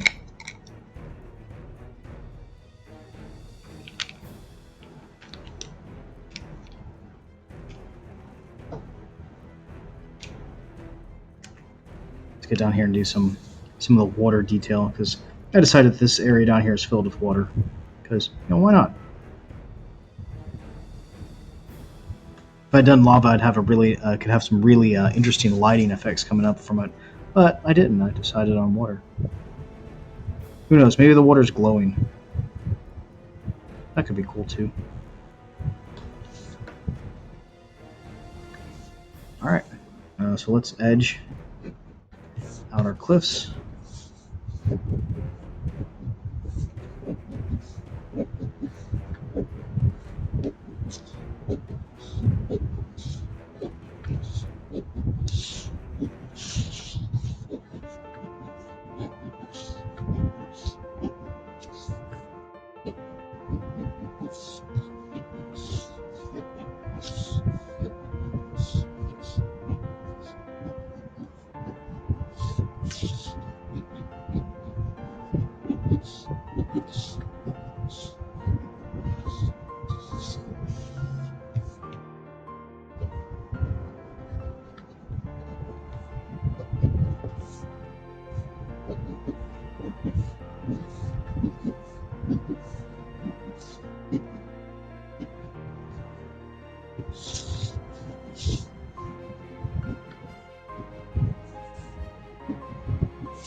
All right. Oh, I almost completely forgot this one. A kind of soft, smooth edge cliff that I don't like too much. All right. Let's crack it up. So grab here. Come in.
What I want to do is I want to do some.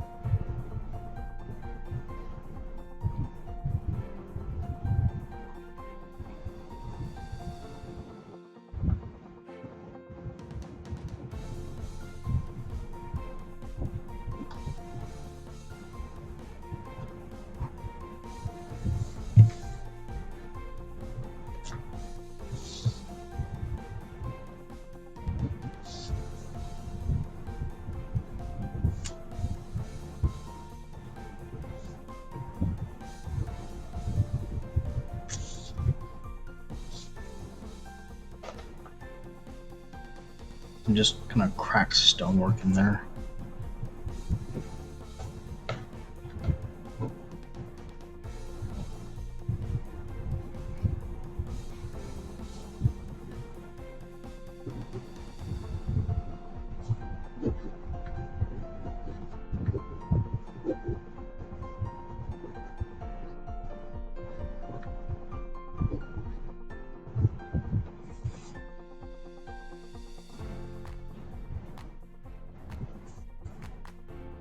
And there we go.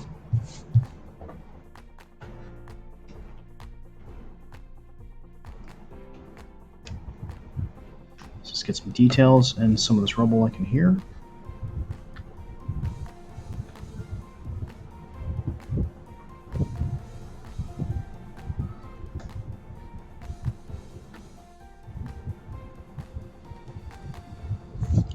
Some hero rocks in.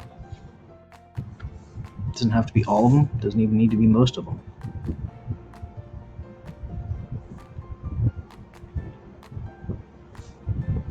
And so here and there. And then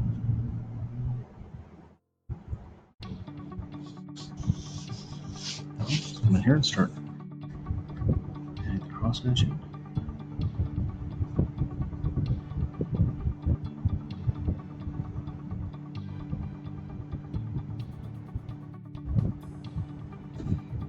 Another issue that I run into is I sometimes forget like semi-important steps to the process that I'm using. Like I'll forget to come in and cross-hatch an entire section, and then I won't notice it until like I've put the map up for my my patrons, or if I put it up on Instagram. I'm like, oh, Chris, you completely forgot to shade that entire section of that wall.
It was one of the sci-fi maps that I did that I completely left out an entire section of cross-hatching.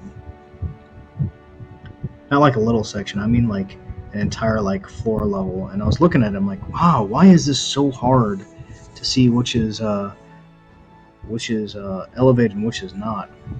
And I looked at it like again for like 5-10 minutes, and I couldn't figure out what it was. I kept playing with the color and playing with the shades, and like there's just something about this that just is screaming at me that it says it's the same height as the rest of it, and I know it's not supposed to be.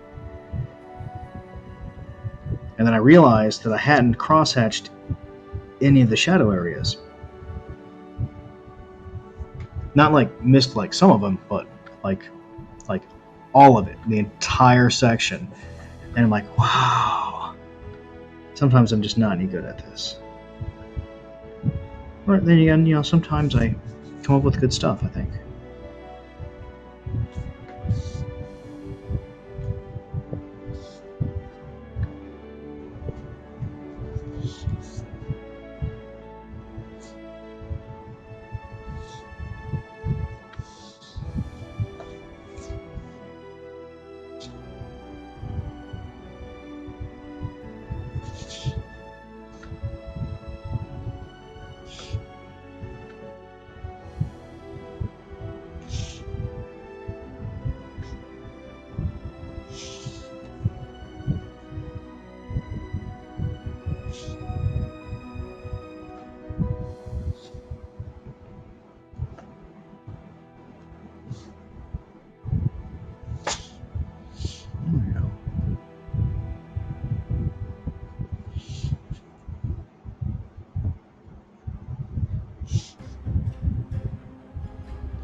Another thing that's pretty hard for me to do is to put a map down. To stop playing with it. Like I'll doodle a map to death.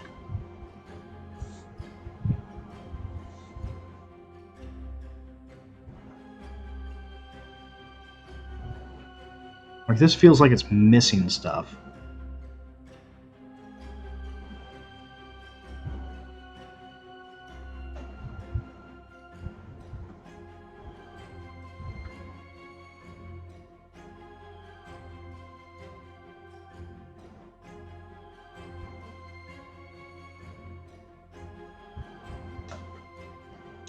I got a lot of rubble, so I'm not exactly certain what it's missing.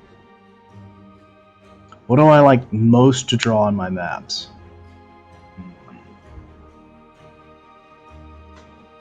Rubble, sticks, dirt and grime.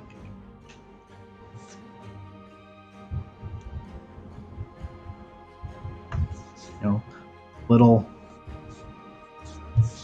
details here and there.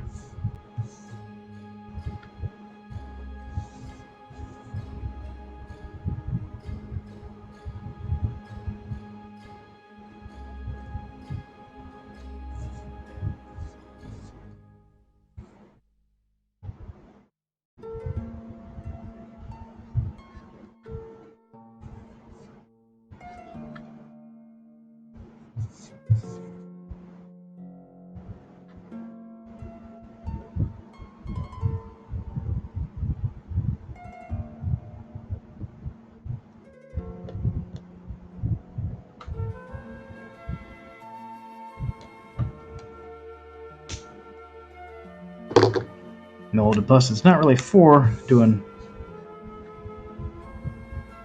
big piles, but it works for them.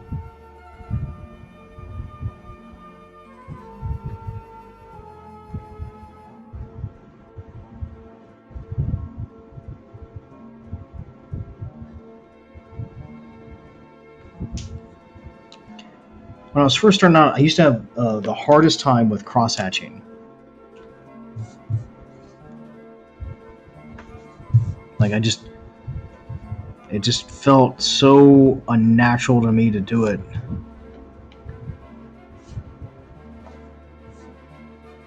Now I've got it in like everything that I do. Like I add it for shadows, for shading, for textures.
Ah.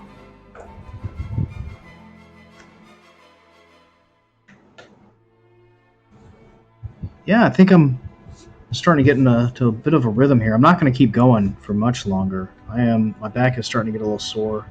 I need to get a better table for drawing with, so I'm not hunched over nearly as much. But I want to get in here and I'll finish this one.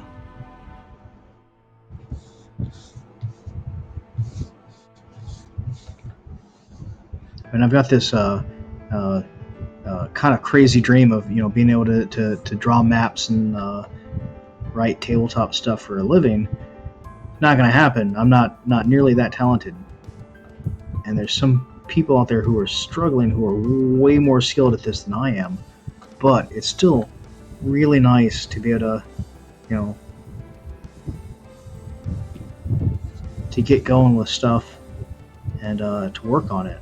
And it's really, honestly, Patrick, I mean, having you here makes this whole thing a whole lot more fun because I'm not just sitting here by myself talking to myself, which can be entertaining. You know, I don't think it's bad that you necessarily talk to yourself. At least that's what I tell myself.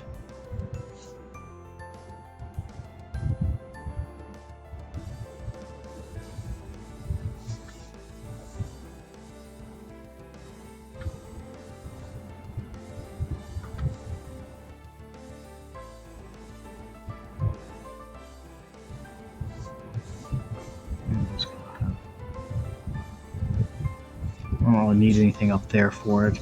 Have some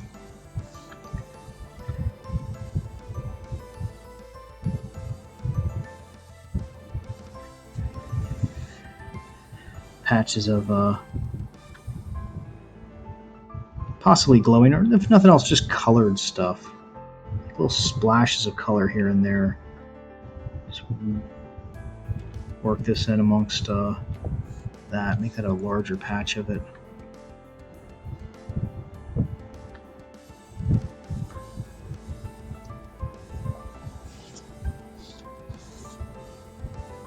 That's starting to look a little bit more finished.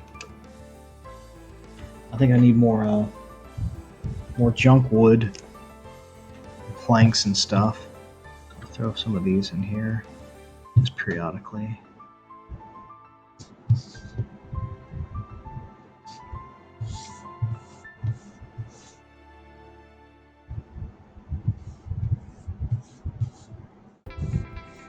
What am I throwing here?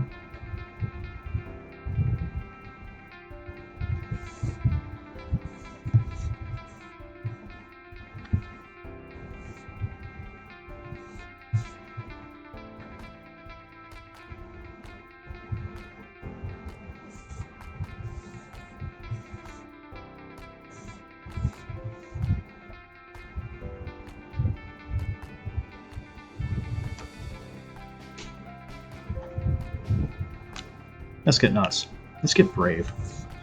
So I'll come in here and just kind of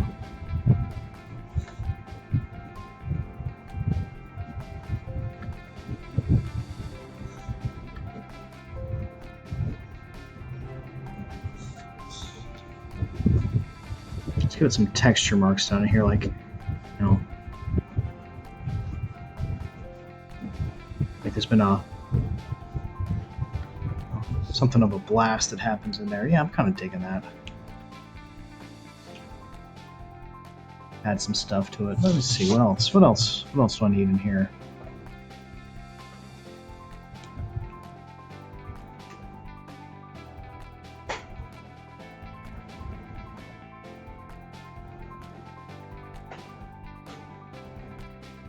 Well, that does happen. Actually, one of the tabletop games that I run is entirely girls.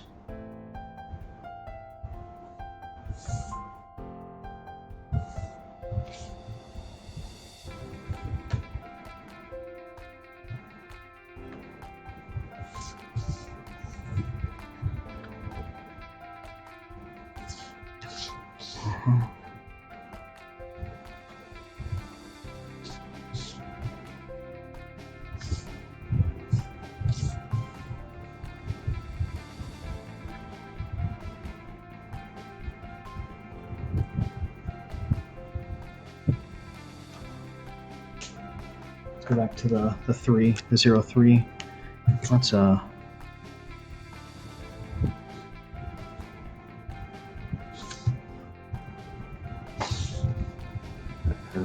we go. I kind of like that.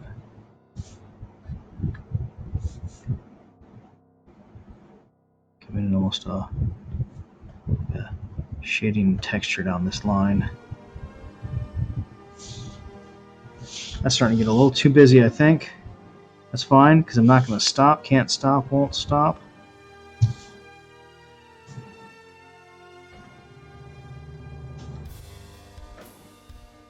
but I think I like it. I think I like how that came out.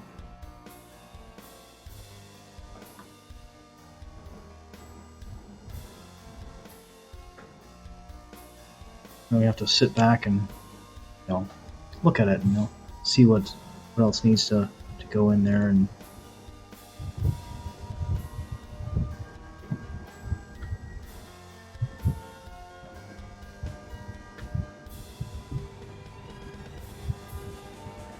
Some dirt. Oh, that's looking nice. Just need little half circles for dirt so it just fills in some color,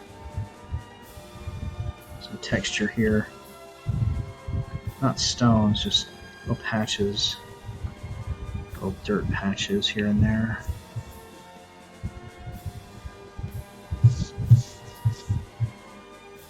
That's what I needed. That's what I've been looking for this entire time.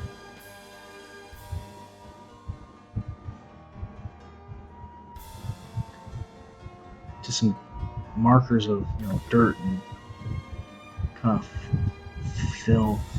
There we go.